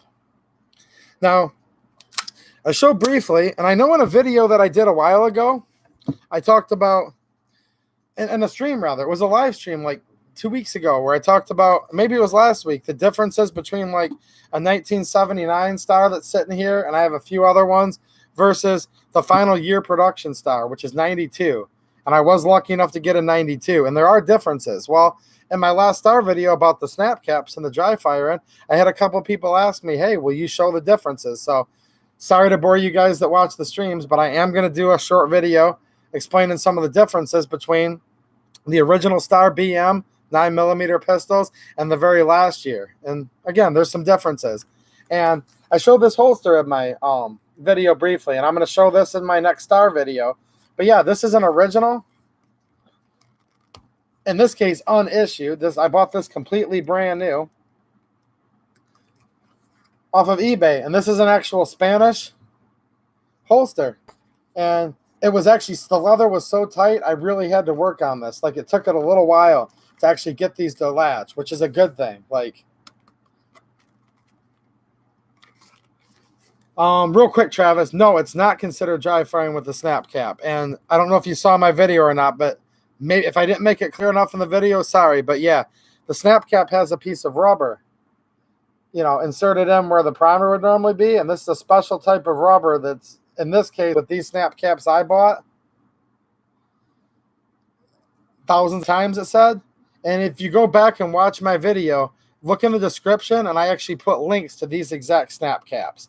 Or maybe it was the blue variety where you buy 10. So thanks for letting me know, Travis. Maybe I wasn't clear enough in the video that when you fire with snap caps, that's not considered dry firing. So I kind of assume people knew that, but I shouldn't assume that because there's a lot of stuff to keep track of in the gun world. So thanks for telling me, man. But anyway, so I'm going to do a video comparing some of the early features to late features of the Stars. And a few people asked about this holster. I don't know how you pronounce this brand, but Palco? I don't know. Let me pull up the listing here. I think I can link to eBay. Yeah, I can.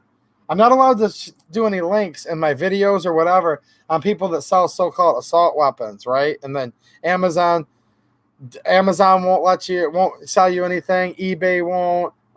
YouTube, all these big conglomerates have banned assault weapons.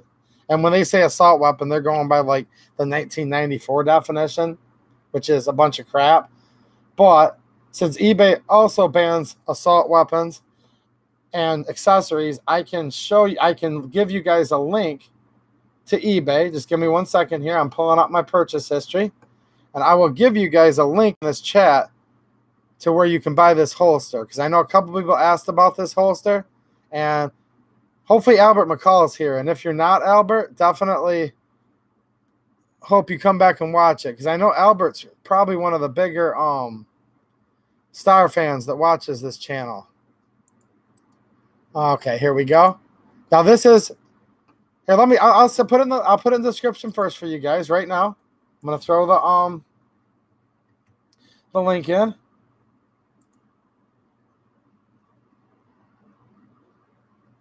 Okay. There we go. So I just put the link in there. You guys can check it out and follow along. If you're on your phone or whatever, I'll tell you real quick here, and you can't follow along, obviously. Just check it out later if you want one of these. They're not cheap. They're $50 plus $4 shipping. But the title says Original Spanish Guardia Civil Leather Holster for Pistol Star BM. And it basically says these holsters are new old stock from the Spanish Guardia Civil. Since the quantity is very limited, I will not have enough for everyone. Around 44,000 pistols were imported by Century Arms in 2017 and 18. If you want to be sure to get one, buy it today. Pistol, spare magazine, box, and booklet are not included. Oh, okay. He's showing those in his picture. But yeah, I know that's a lot for a holster, but if you want an original Spanish Guardia holster that would have been proper issue, new old stock, $50. Hopefully that helps you guys. Again, I bought this with my own money. I do not know the seller, but I'm just trying to share with you guys. Nice thick holster too. Top grain leather. The leather is very smooth, rigid enough to make a good holster, but yet supple enough too. This is nice. Dual retention, you know. Fixing here in the bottom, room for your spare magazine, because these would have normally been issued and carried with 2 mags. You've got the strap to actually secure the weapon itself, right? And yeah, you'll find these are brand new. It actually took a little bit of time for me to, like, I shoved it in there 90% of the way. It still wouldn't latch, left it in overnight. You know how it is with new leather products. Did some gentle pulling and forming, and now I've had it in here for, about a week, and now it fits really good. So they even put in like a couple little like friction pads in here. Nice holster. If you're really into your Star, $50 is a lot, but I'd say it's worth it. It is the official holster for this pistol. So hopefully whoever was asking about that is watching, and hopefully you can go buy one if you want. It's up to you. I don't care. Oh, what else have I got here? A few more boxes. 52 SKS. I have a couple from the 1950s here, both a hardwood and a laminate stock. Basically what I'm doing is bringing SKSs back and forth from my house to my shop while I do this series. Here's one I just picked up from the gun shop the other day. This is a PA63 Hungarian. Kind of a Wassr PPK clone. Chambered in 7.65 Browning. Known as the 32 ACP in this country. Every other country pretty much knows it as the 7.65. There we go. 7.65 millimeter Browning. Made in Hungary. FEG Budapest. So yeah, these are pretty cool.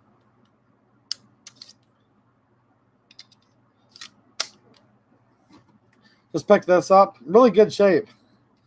I also grabbed another one, which is a little bit different, but pretty darn close. This one's the FEG 7.65 millimeter Browning. This is called the AP. So they look pretty similar, guys, really. And for the most part, they're kind of sort of the same gun. The big difference is you'll notice on the grip on the left side of this, it has the big like curved swell there for your finger, which I shoot right-handed, so it fits perfect for the thumb. It's actually comfortable. Normally I don't like this kind of stuff, but yeah, it's pretty good. Oh, yeah, Tree Guy, 52 weeks of the SKS. Thank you. I'm messing with the troll. No, it's funny you said that. You messed with me because I have a 51 and a 52 back there. Oh, that is hilarious. 52 SKS. But yeah, so here's the little PA63. You guys probably heard of these. These are also available in 9mm Makarov. And you can also get them either all blued like this or two-toned, right? Where it's got the blued slide and the silver aluminum frame, because these are aluminum frame guns. Now this one is more of like really, really close to being a PPK clone. So it looks real close to the other one, but this is called the AP. Also chambered in 7.65 or 32 ACP. But this one does not have the flare out on the grip. And look at that FEG banner. Now, as I told you, this is a Wassr clone. Tell me how much they clone this. Does that banner look pretty familiar, like somebody else's logo? But yeah, these are neat little guns, guys. Available for generally a hair over $200, you know. But yeah, just thought I'd show you these real quick.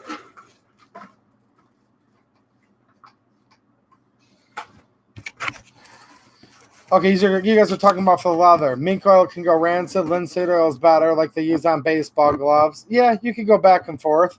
I actually like a product made by a company called Bickmore. Actually, the company's out of Brighton, Michigan. But look up Bickmore, Bickmore. They make awesome leather products. So that's kind of the only brand I use. But sure, mink oil is totally fine. Whatever types of oils, whatever your pick is. I just happen to be kind of partial to the Bickmore company.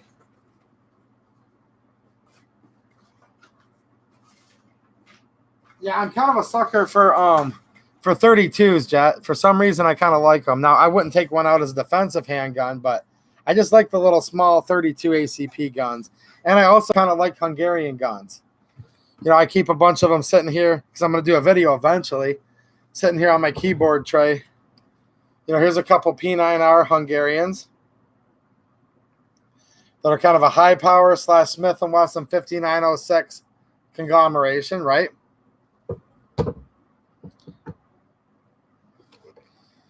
This is basically a P9R that was made in Hungary, but it was marketed as the model 90DA by the Wassr company out of Germany. So this has Wassr's logo on it. Okay. And it says Wassr Werke Oberndorf GmbH, sold as a Wassr product, but actually made by FEG. Now, in this case, it doesn't even say Hungary on it anywhere. It actually says Germany, but we know for a fact that this was indeed made by Hungary. Now, FEG stopped making guns a long time ago, so they must be retooling because they've been out of the gun making business for quite some time. Here's an FEG high power. FEG high power. But yeah, that this kind of reminds me actually of that Armalite AR-24 that I showed the other day, because it's made by somebody else in another country, but it's branded as their own. So this was actually literally sold as a Wassr product, okay? Wassr logo and everything. I don't know if you guys can see that. There we go. Wassr logo, like the German company that made all the Wassrs, the Wassr brothers. Sold it as a Wassr product, but it's indeed an FEG Hungary, which is really not much different than this gun. I'll be real brief with this because I do have a standalone video that's quite long about this, but for those of you who didn't see it, the Armalite Corporation, right? Like Armalite is an AR. They marketed and sold a CZ75 variant. I'll just show you guys the roll marks real quick here. For those that didn't see that video, Armalite Inc.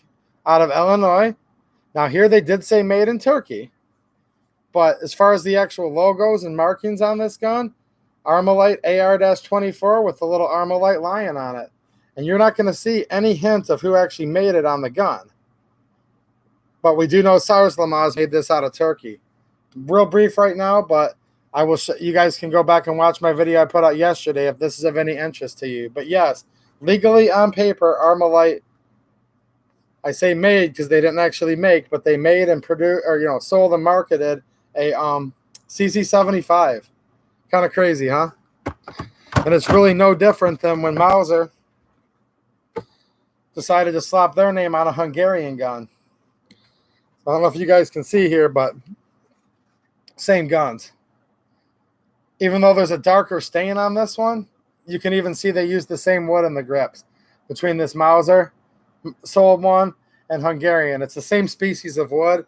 You'll find the Hungarian, even the ones that were marketed as FEG Hungarian P9Rs, they would start off with this blonde, but if you look at the grain of the wood, you'll see it's all the same species of wood. So we'll go into this as more of a orange colored wood, right? But still the same grain as the blonde, same wood, just a little bit different, darker example of a tree, right? Which those of you that have cut wood and whatnot obviously know that you can, different parts of the tree are going to have darker wood, same species of tree growing in different soil, different darknesses of wood, or they could have put a little bit of actual stain on this one. So, yeah, clearly Hungarian wood though. Nice tiger striping in this wood. And I think in this case, they probably actually added you know, a little bit of stain to this one too. But beautiful piece of wood. I always loved wood with a tiger striping. But yeah, this is almost the same exact parallel to the to the Armalite CZ75. And as I mentioned in my video yesterday, nowhere does it mention Sars Lamaze anywhere in here. They really just tried to pull it off as their own, you know, standalone product. But if you're more interested, there's a video that I probably went too long on, to be honest with you guys. So definitely don't want to bore you too much more with the Armalite AR24. Especially when I have a Springfield 1903 sitting here. Does anyone want to see that? Let's see here. I was trying to answer your question earlier, Seth. You said you saw on the forums where FEG might be importing again. That'd be awesome. I hope they do. I'm a pretty big fan. And they haven't made guns for a long time. So, guy that comments, what's happening, man? I have a lot of FEG guns. Like, eventually, and I'm realizing there's just not enough days in the week to do all the videos I'd like to, but I would like to do a Hungarian series and show like all of the different AKs, Mosins. I have a bunch of their little pocket pistols, some of their larger pistols. But yeah. Orion says, what's a CZ75? That's like that one dude that comes in here. He hasn't come in much anymore. But the one guy that would get in there on that other channel that used to stream but doesn't anymore, he would always say, anyone ever heard of a Mosin or anyone ever heard of a Mauser? That's exactly what Orion's doing. And I will show you guys real quick here. Just a reminder, if you're not sure who I'm talking about, I haven't seen him lately, but then again, I haven't really seen any streams from the other channel that he used to be in, but this will be a good... Do you guys remember him? There's the emojis. Anyways, whatever.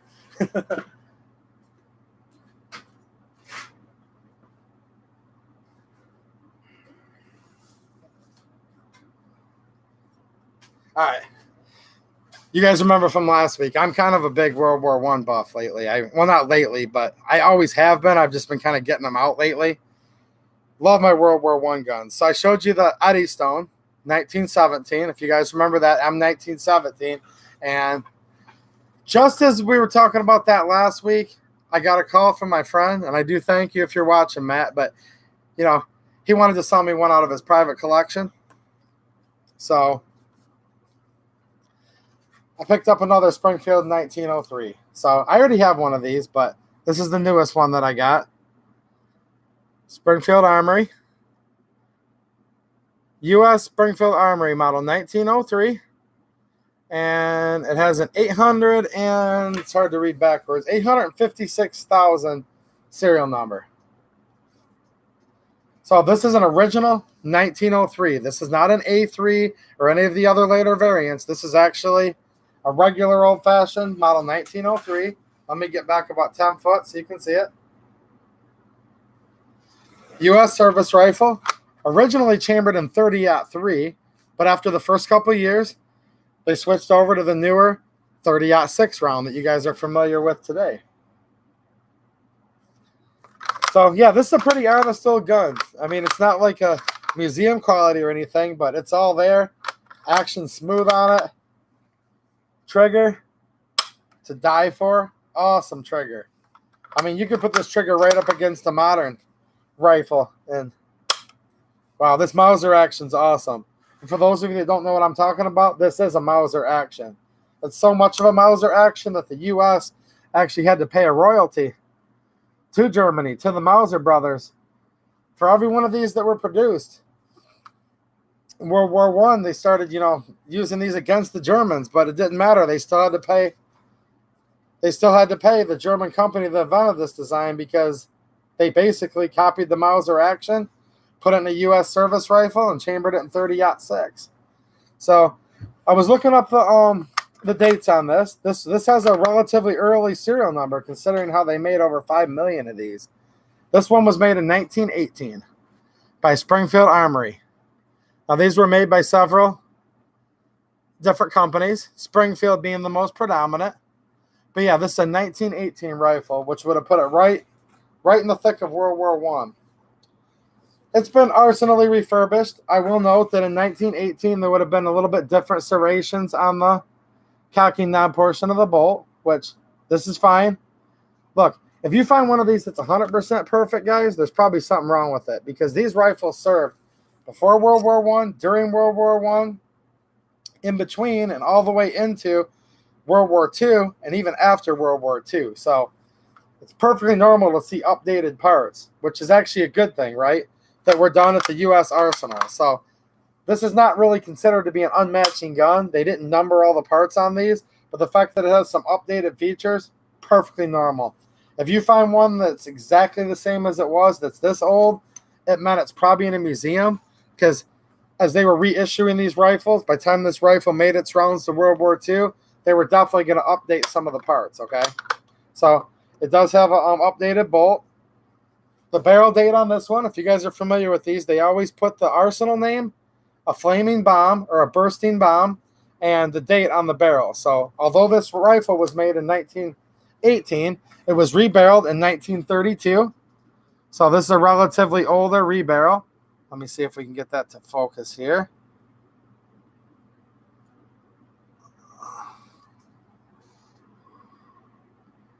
There we go. There's the flaming bomb or bursting bomb.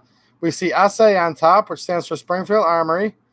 And the date on this one, there's a little bit of a glare, is 8-32. So in August of 1932, this barrel was put on. The fact that it's Springfield Armory marked and has the bursting bomb means this was an actual Arsenal replaced barrel. So makes this gun completely correct. But yeah, this is just a good old honest 1903. I see it has a sling here with a date of 1944. Obviously, you would see slings, being replaced. There's no way a rifle is going to use the original sling and fight through a couple different wars with a canvas sling. So, but it is cool that it does have an actual wartime sling on it. It looks like the sling is marked UCO, UCO. I believe they're actually still in business, I think.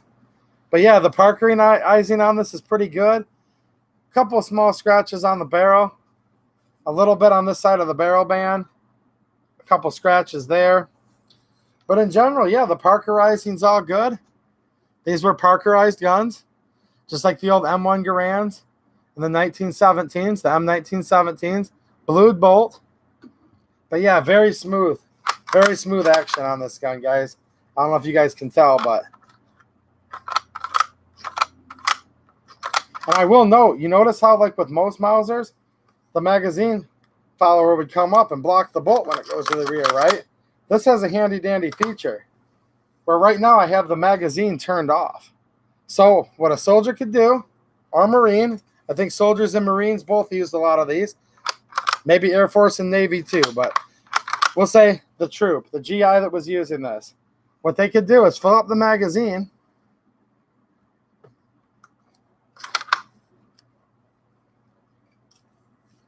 flip this lever over here. Now, right now I have it in the on position, okay?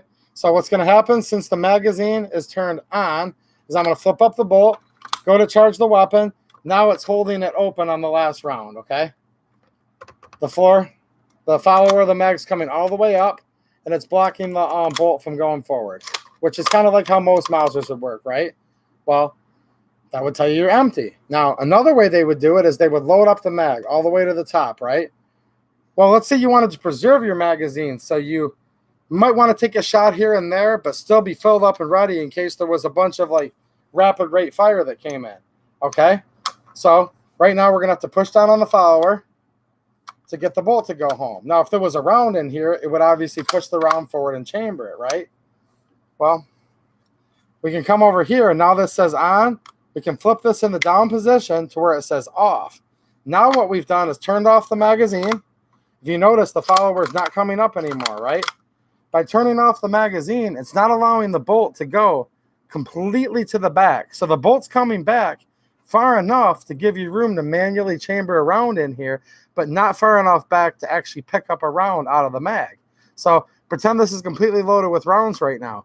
The bolt's not coming back enough to get the back of the case, grab onto it, and push it forward. It's just going to simply glance over the top of the round. You manually feed one in, chamber the round you manually fed in there, right? Shoot it as a single shot. Shots fired, magazine still off, hand feed one more round in. Fire it again. So you could load this as a single shot, and then whenever you're ready to go to a repeater, a magazine fed gun, you just flip that little switch. We flip it back over here. Now this is a repeater that will grab all 5. It'll shoot the one in the chamber, obviously, and grab the next 5 out of the magazine in as rapid a succession as you could fire the gun, you know. And then it'll hold open on the last round because we're now allowing our bolt to travel all the way to the back of the magazine. So I don't know if I just bored you guys or taught you something new or not. Let me know if any of you guys didn't know that. It's kind of a cool little feature that, even though this is a Mauser action, that the United States added to it. Kind of an improvement, if you will. Now, there was Craig Jorgensen right before this that had the sideways feeding box mag. But before that, we were using the trap doors, which the trap doors that open up from the top, those were just single feed rifles. So keep in mind, all the way up until the Craig Jorgensen only lasted like less than 10 years, right? So there were a lot of troops that when they introduced this in 1903, that were used to the trapdoor rifle. So by turning off this magazine, a guy could actually run this weapon. I mean, the bolt would be different, of course, but a guy could actually run this like his trapdoor, just feeding one round at a time.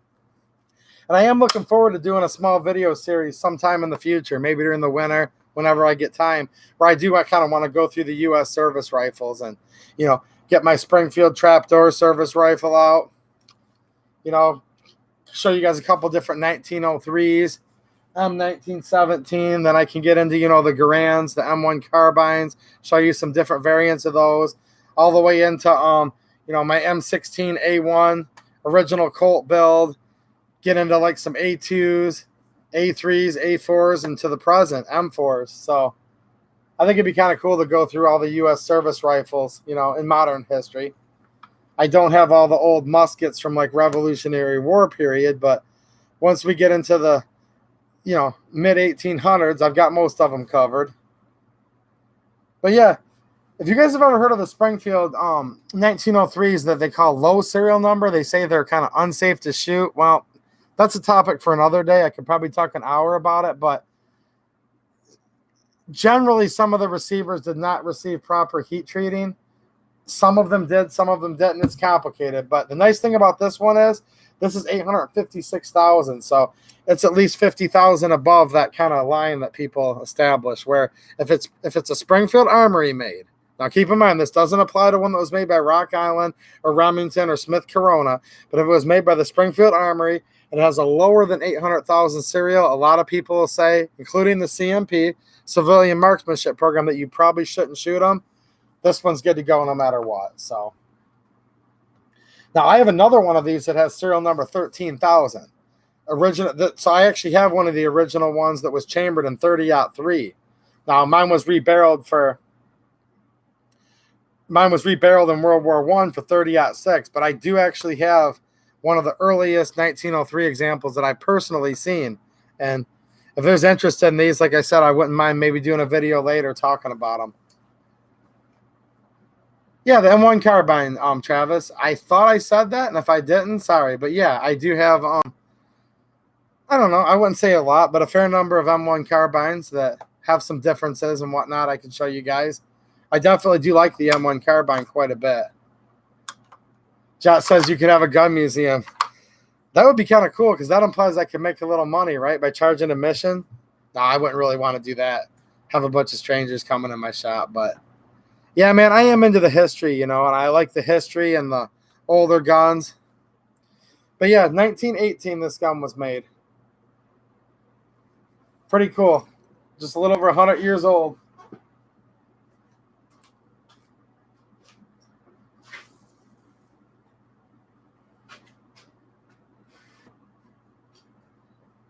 And again, not to bore most of you guys, but this is how I look at these streams, right? Here's how it is.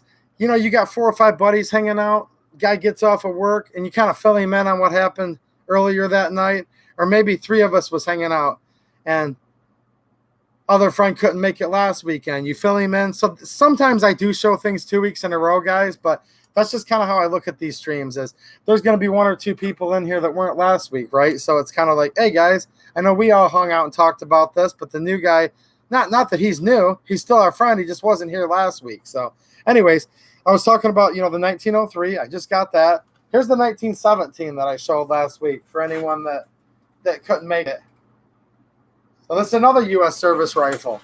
Now these were not used nearly as long as the 1903. These were basically made for World War II. And what this is known as is the American Enfield. So instead of having a Mauser action like the 1903, these served right along next to them with the Enfield action. Okay, so we have cock on close and cock on open, both different styles of cocking mechanisms for a bolt action, right? But yeah, totally different sight arrangement. You guys can see it's completely different.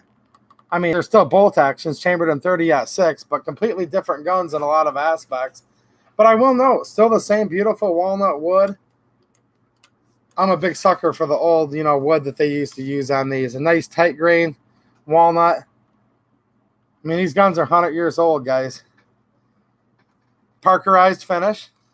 Same thing. Some parts were parkerized, some were blued, which we'll find it that way on a lot of U.S. service guns, all the way up into the M1 Garand even. But yeah, so here's the old American Enfield. This one right here was probably made about a year after the 1903 I just showed. This actually is one of the very last recorded serial numbers of a model 1917. So, look, for those of you that aren't really into milsurps, it gets confusing. I keep calling this a 1917, but then I tell you that it's made in 1918. Well, if you look at the roll mark, this is a U.S. model of 1917, so its proper name is M17. Well, they made them for a few years, so this happens to be a very, very late serial number, like right in the last couple thousand that were ever made. So this was made probably right in 1919, right at the very, very end of the production of these guns. Awesome trigger on this one too, by the way. And then that 1903 I keep talking about, well, you could have an example made all the way from 1903. My earliest example was made probably about the 3rd week of production by looking at the different charts, all the way up until the 1940s, 1945, and even some Springfields that were made for other purposes like national match versions of stuff were even made beyond that for the 1903s. So yeah, when I say 1903, that's the model number. 1917, that's the model number. Now I could have a 1917, that was made in the year 1917, of course. And like I just told you, I have a model of 1903 that was actually made in 1903, but also one that's made in 1918 and others. So it gets a little confusing, but basically the United States used to like to pick the year that it was either introduced or invented and make it model of. But yeah, another beautiful gun here. I really do like my 1917. I don't know which one I like more. Do you guys have a vote?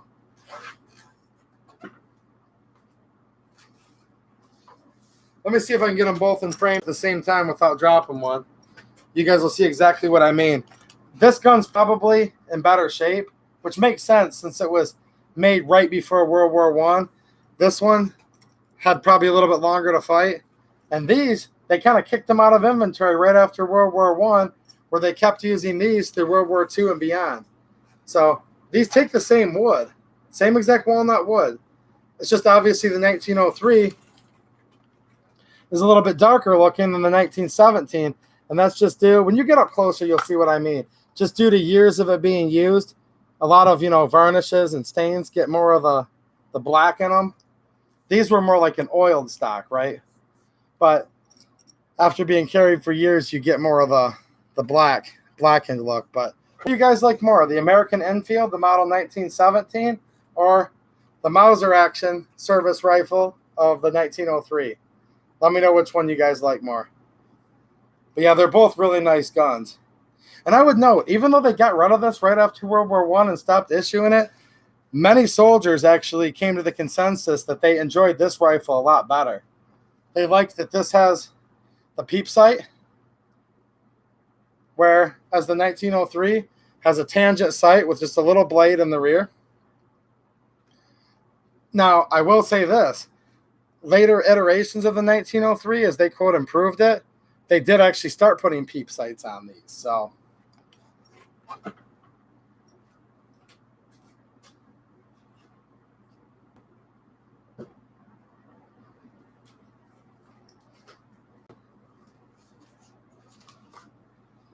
I know I've read that a lot of people back then in World War II, said that they wish that they would have, or after World War I, rather, would have wished that they would have carried the model 1917 over into World War II. And I think a lot of current people that have shot these rifles would kind of agree. So I don't know if you guys have a favorite. Let's see here. So Bradstard's saying he had a sporterized 1917 many years ago. If you remember, you could stuff 7 rounds into the mag. Well, I think officially it's 6. Bradstard. 6 rounds in the 1917, where it's 5 rounds in the 1903. Yeah, I'm still streaming Dog Dad. I usually go for a couple hours. I'm probably going to be getting off here pretty soon, though. Yeah, yes, he did. You're right, Orion. I was just talking to Mateo about that, actually, in a chat the other day. Yes, Sergeant York, Alvin York, right, out of Tennessee. Is that where he was from?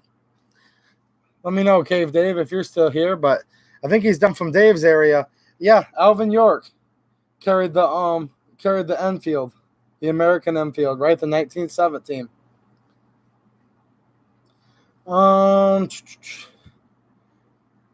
Yeah, the 308 Ishaport Enfield, Bastard. I have one of those also. Those are a nice rifle. I do like my Ishaport Enfield. The only thing with those is it's hard to find a good one because they painted the metal and they're usually like really chipped up. Kind of like if you find the military or police CZ75 or CZ82 or 83, they're always chipped up because they painted them. I guess a lot of militaries did that. Hungary, the Hungarian AMD 65s. I got one right here.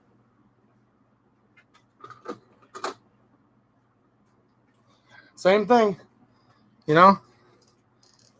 nice painted finish, and you can see the paint chipping off. This is normal. This one's actually in pretty good shape compared to most of them. This is that nice Tennessee Guns TGI import. And if you're watching me, Shako, I do appreciate you selling this to me. I wanted one of these for a long time, one of these specific imports, because these are pretty much all Hungarian, guys. Every part pretty much on this is all Hungarian, down to the receiver, down to the properly Hungarian marked and matching serial number barrel. This gun's pretty much, probably the best AMD 65 you can get. But yeah, anyways, they painted them. So most Ishapors are going to be all chipped up black paint. I do have a nice one at home, but I'm kind of afraid to shoot it and take it out too much because the paint will tip off of it, but whatever. Yeah, I did get your question, Dog Dad. I said that tomorrow I'm going to try my best to do a little shooting, and I will get back to you. But I've not really had time to shoot much lately. I work outside, and I've been so crazy busy catching up. But I have some G2C mags sitting right next to me here, loaded up and ready to go. And I think I have some aluminum ammo handy. If not, I'll have to go get a new case open. But I know I have some Federal Independence aluminum case. So yeah.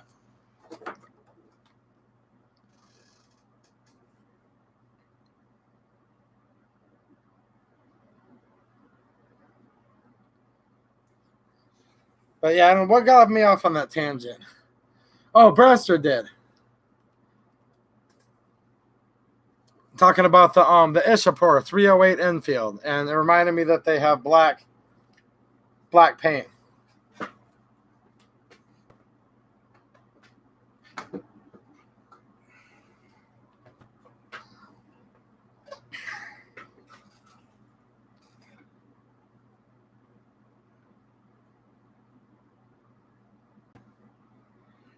Yeah, I mean, I have these different guns to show for these videos. I don't necessarily say where they're all at or whatever. It doesn't matter where they're at. But I have, let's see here. A guy that comments is talking about a 30-round 308 Ruger Scout bolt action. Oh, yeah, those take a AR mag, I assume, right? Yeah, we don't have any mag restrictions here. Okay, that's interesting. There's a 308 Ishapura that looks like a jungle carbine that's stainless or chromed or something. Yeah, I haven't seen one of those in real life. The one I have is definitely painted. But it does kind of have that like Mannlicher type look to it, though.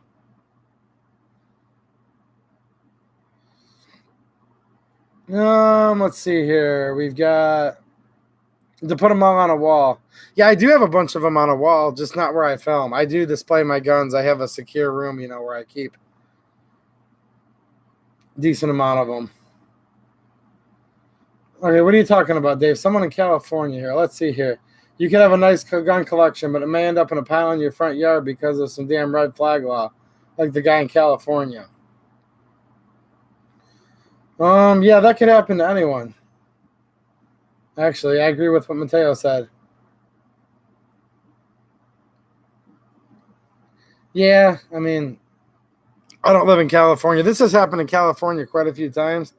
It could happen to anyone per se, but man, I mean, all my guns are legal. It's completely legal. Any gun I own or collect, so it's really no different than anyone, you know, saying, yeah, they could call on you and swat you and say that you're doing anything, and they could come in and shoot you and shoot your dog. I mean, it's happened. We always hear about the gun-related stuff because that's what we're into, but a lot of people have had, you know, their property taken out and thrown on their front yard, regardless of what it was. People are going to lie and stuff. You know, it happens.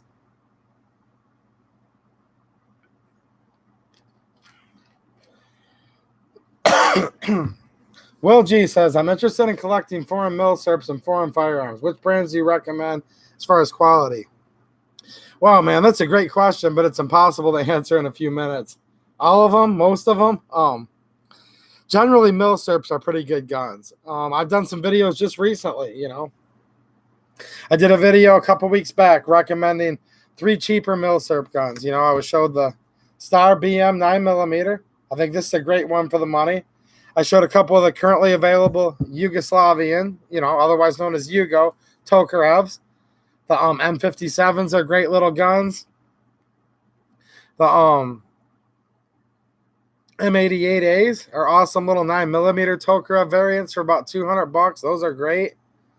I mean, that's such a good question. I'm having a hard time answering it here, but just keep watching the channel, man. I do like a lot of milsurp stuff, and tonight I must have talked about 10 different, you know, brands or countries of origin, and you know, there's already quite a bit of content on my channel about it. So yeah, if you have any specific questions, let me know. But as far as good quality, I've really been impressed with these Stars. If you're on a budget, I mean, German stuff's nice, American stuff's nice, Russian. You know, I obviously love Hungarian stuff when it comes to their AKs. Chinese milsurp stuff, awesome. I love my little Chinese Mosin. Actually, that's sitting 2 feet away from me too.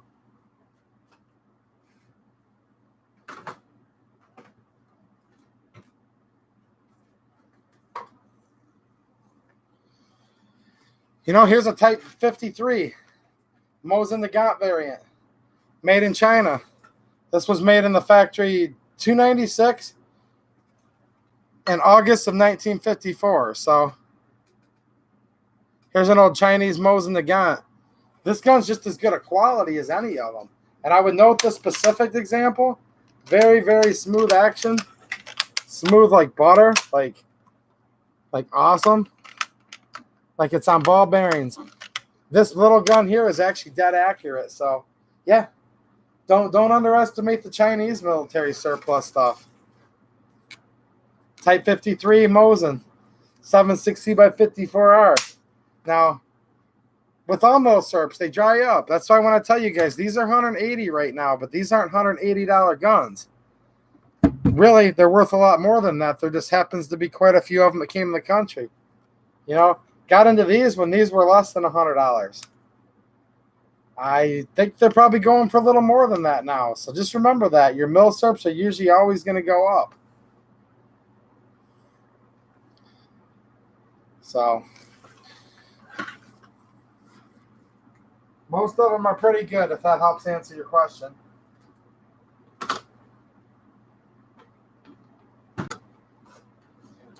I've always liked the Mosins too. I know the Mosins don't get necessarily a lot of love, but Mosins are great rifles. Of course, if you want to get into the AKs, which are milsurps, obviously, all kinds of options there too. You know, Hungarian AK-63D.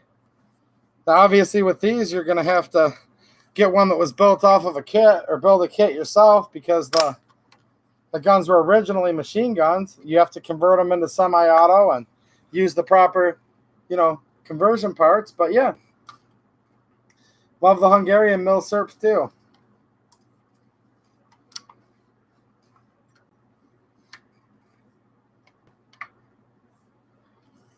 Yeah, Jed, I kind of do look at it like a history collection, and I do, go through the history, and maybe some of my videos last too long, but it's because I do kind of care about the guns themselves and the story that they tell.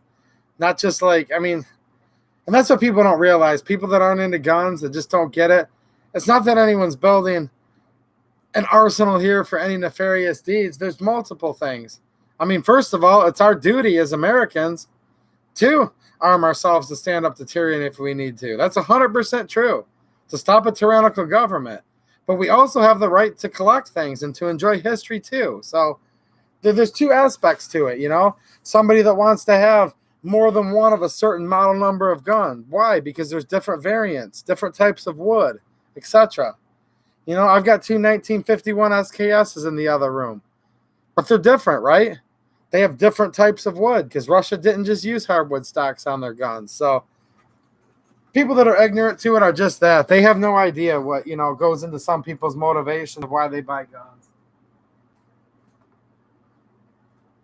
Parts kit, it usually sells for like $6-7 grand. I don't have an AMP 69, but yeah, the AK-63D, the AK-63F, which I've showed that's in the other room, the AKM 63, which is completely different yet. The AMD 65. I even have one of those abominations made by Clearview Investments called the AMD 63. And I say abomination because they took two rifles and mixed them together, but I even have one of those. KBI model SA85M, Kasner model 85M, which basically the Kasners, the pre-bands that we could buy here were basically two different types of clones. They sold the clone of the AK-63F, which is the fixed stock, and then the underfolder, which is the AK-63D. So, and then that AMD 65 I showed a minute ago too, Tree Guy, was a Hungarian. I'll show you real quick, and then I'm going to sign off. So,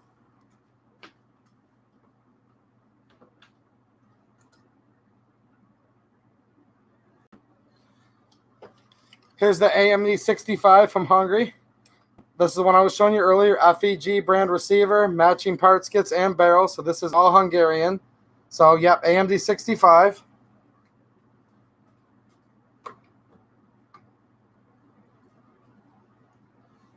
Here's a Hungarian AK-63D, meaning underfolding stock, okay?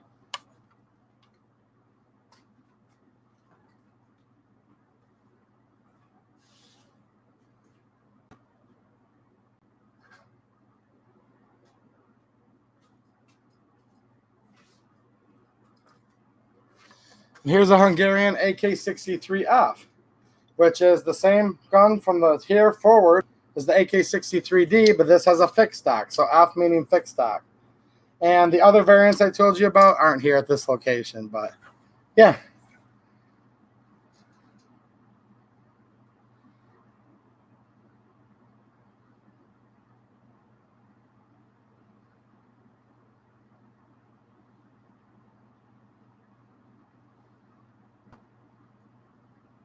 What are we talking about here? False SWAT calls and they catch you with a bunch of unregistered machine gun suppressors.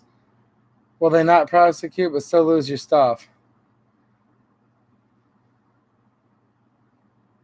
I don't know. I don't have any unregistered machine guns or anything like that.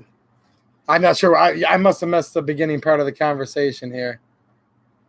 But things happen from false calls all the time. So you can live your life in fear, but you know what? Life's short. So just, in my opinion, you have to be responsible with your life. That's not what I'm saying, but you can't live under a rock, or what's the life even worth living, you know? It's like the whole allegory of the cave, you know, people that never left the cave, they get mad if you find out what's on the outside. I don't want to just live in a cave where I become comfortable with the fact that I just have to live in fear and don't have any rights. So, and to me, rights that aren't exercised are lost. So I try not to really hide too much, and because I have nothing to hide from. And yes, red flag laws are very serious. So as far as that goes, you know, we all need to keep remembering that. I did a video about red flag laws just a week or two. And I was talking about we need to stop it. Yeah, red flag laws may make it where people like me can't do these videos anymore because it'd just be stupid. So there's a fine line. I don't want to be afraid to show my stuff and talk about it. And by the way, whether all these guns are actually mine or not doesn't really mean anything. I don't really, like, it doesn't even matter who owns these. I could be borrowing all these from friends. You guys know what I'm saying. I could have access to a gun shop that's close by that loans me these guns for videos. So whatever. But the fact is, we do need to make sure red flag laws don't get passed, because if they do, it could wipe out almost all the YouTube gun channels. Very good point. Yeah, they did make bump stocks illegal. They definitely did. And you're right about that. That could be considered an unregistered machine gun. Great point. And I did tons of bump stock videos. Big deal. Tried to stop it. We all did. But we'll see. Court cases still aren't over yet. And what they call high capacity magazines, and like you correctly said, standard capacity mags, yeah, there's a new bill right now that just came out that they're proposing to ban high capacity mags. So yeah. But yeah, I'm not doing anything wrong. If they get it to the point where everything that's now legal becomes illegal, yeah, hopefully we can remember these streams when we could talk about guns, and I'll just either stop talking about the cool guns and just talk about revolvers. At that point in time, it'll become my business what I choose to do with this stuff. You know, you guys know what I'm saying, if it ever becomes illegal. So, but yeah, I don't want to be irresponsible, but I feel it's fine to show these guns because we have a first-time gun owner, Dog Dad. He's 100% Pro 2A, and that's awesome. And, you know, from what I understand, your first gun's a Taurus G2C, and I've got one of those right here too. So just because I'm talking about all these milsurps and stuff, you know, that's not my only passion. I'm also very passionate about all good people being armed, people that can only afford $200 for a pistol being armed. Okay? So, yeah. This gun's no more or less valuable than this one. They just serve different purposes, and it depends what your goals are. Now, this one may be worth more than the G2C as far as dollars go, but like I said, they're all good. They all have reasons to exist. All different types of guns. I shouldn't say all guns are good. There are some models that are just junk, but you guys know what I'm saying. Taurus used to be one of them. I hated Taurus for years. All the crap that they did with their Millennium and stuff, but I heard all the hype about this, that it seems like they've really got their act together, and you know what? So far, this one's been fine. So there you go.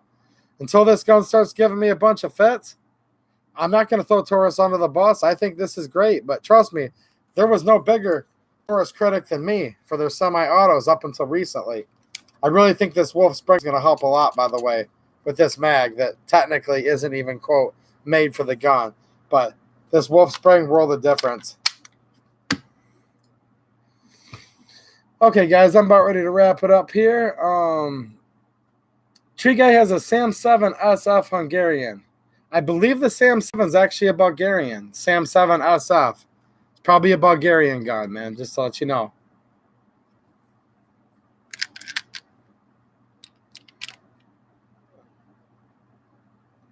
Okay, Will G had one more question. Will, so Will's saying once you buy these surpluses, is there types of ammo that's hard to find? It all depends what you buy, to be honest with you. The Star BM 9mm takes the same exact 9mm as this Taurus G2Z. Just regular old 9mm Parabellum, 9mm Luger, 9x19, 9 NATO, all the same round, right? These both take the same round. You could go back and buy a German Luger, P08 Luger. from the 19 teens, and it'll still take 9mm Luger. Walther P38s, 9mm. All these different Hungarian guns, 9mm. The Hungarian, or not Hungarian, Yugoslavian M88A mini Tokarevs, those take regular old 9mm. Cheapest, most commonly available centerfire pistol round there is, right? Now, if you get one of the M57 Yugos that takes a 7.62 by 25, not necessarily hard to get, but you're probably not going to find it ever at Walmart, and you may or may not find it at your local gun shop. Now, so that's like a medium kind of hard to get caliber. Tons of them fit into that caliber, right? Or that category. Now, you could go all the way to this Japanese Nambu. This Japanese Nambu shoots 8mm Nambu. This is a very hard round to find. Even online, it's down to where there's like 2 companies on the whole entire internet that currently actually manufacture ammo for this gun, and you're going to spend like $50 a box. So, just letting you guys know. So, yes, if that helps you, Will, it goes from the regular old 9mm all the way up to the intermediately hard to find rounds to the very rare indeed rounds. And like that Springfield 1903 I showed you in 1917, that just shoots your regular old 30-06, which you can buy at Walmart and whatnot. So there you go. Old milsurp gun like that, I might buy one of the little lower powered rounds, even though I think the Mauser action and the Enfield action could handle a full house deer hunting round. I just tend to not really push my luck with a 100-and-something-year-old collectible example, you know. What's up, Sword of the Spirit? I'm just getting ready to get off here. No, I do not have a Tommy gun. That's one that I do not have. I obviously don't have a transferable machine gun, and I also do not have any of the remakes. I would like to get a real one. What I really like is a kit build that was made from a cut-up kit, so a lot of the parts will be original, but it's still semi-auto. Misha on the Misha Go channel has one. I'd like to get something like what he has eventually, but that's a little bit of money, so... one last question here, and I'm going to be getting off, guys. Dog Dad says, G2C versus Star, which would you carry? Then go enjoy your Friday night. G2C all day, every day. Watch my video I put out yesterday, or not yesterday, but 2 or 3 days ago, sorry, about the G2C, how not to ruin, or, man, you got my tongue twisted. It is getting late. The Star BM 9mm. I just put out a video, and I say how not to ruin your milsurp. I kind of explain in there why I wouldn't carry this. If you do carry it, you got to carry it cocked and locked. 8-round capacity. I don't know. It's up to you guys, but I'm not necessarily... Watch that video if you haven't yet. It might answer some of the questions. Oh, I know, Bradford. I love that Mat 49 that he has. And I'm not saying this is the end-all be-all gun, guys. I think it's a good place to get started. I actually think that no matter how many guns you guys have, there's still some things to be desired about this gun. Very ergonomic, lots of rounds for such a small package. But, yeah, I do kind of like mine. This isn't my carry gun, though, just to be quite frank with you guys. I carry 2 other pistols, and I carry 2 usually at the same time. Sometimes 3, but that just depends. And, yeah, none of them are this. But it's not that I wouldn't trust it to carry it. I just don't. All right, guys, it's getting late. I appreciate you guys watching. And, yeah, I'll have some more videos coming out here in the next week. Another SKS video. I'm going to do a quick follow-up on the KS. I want to talk about some Michigan gun rights laws that are being proposed. And, yeah, a whole bunch of stuff. Like I said, we need more days in the week because I'm working a lot, and I do love to put the videos out. But I'll get as much content as I can next week. And it's been fun hanging out with you guys. So thanks for watching, and have a good one.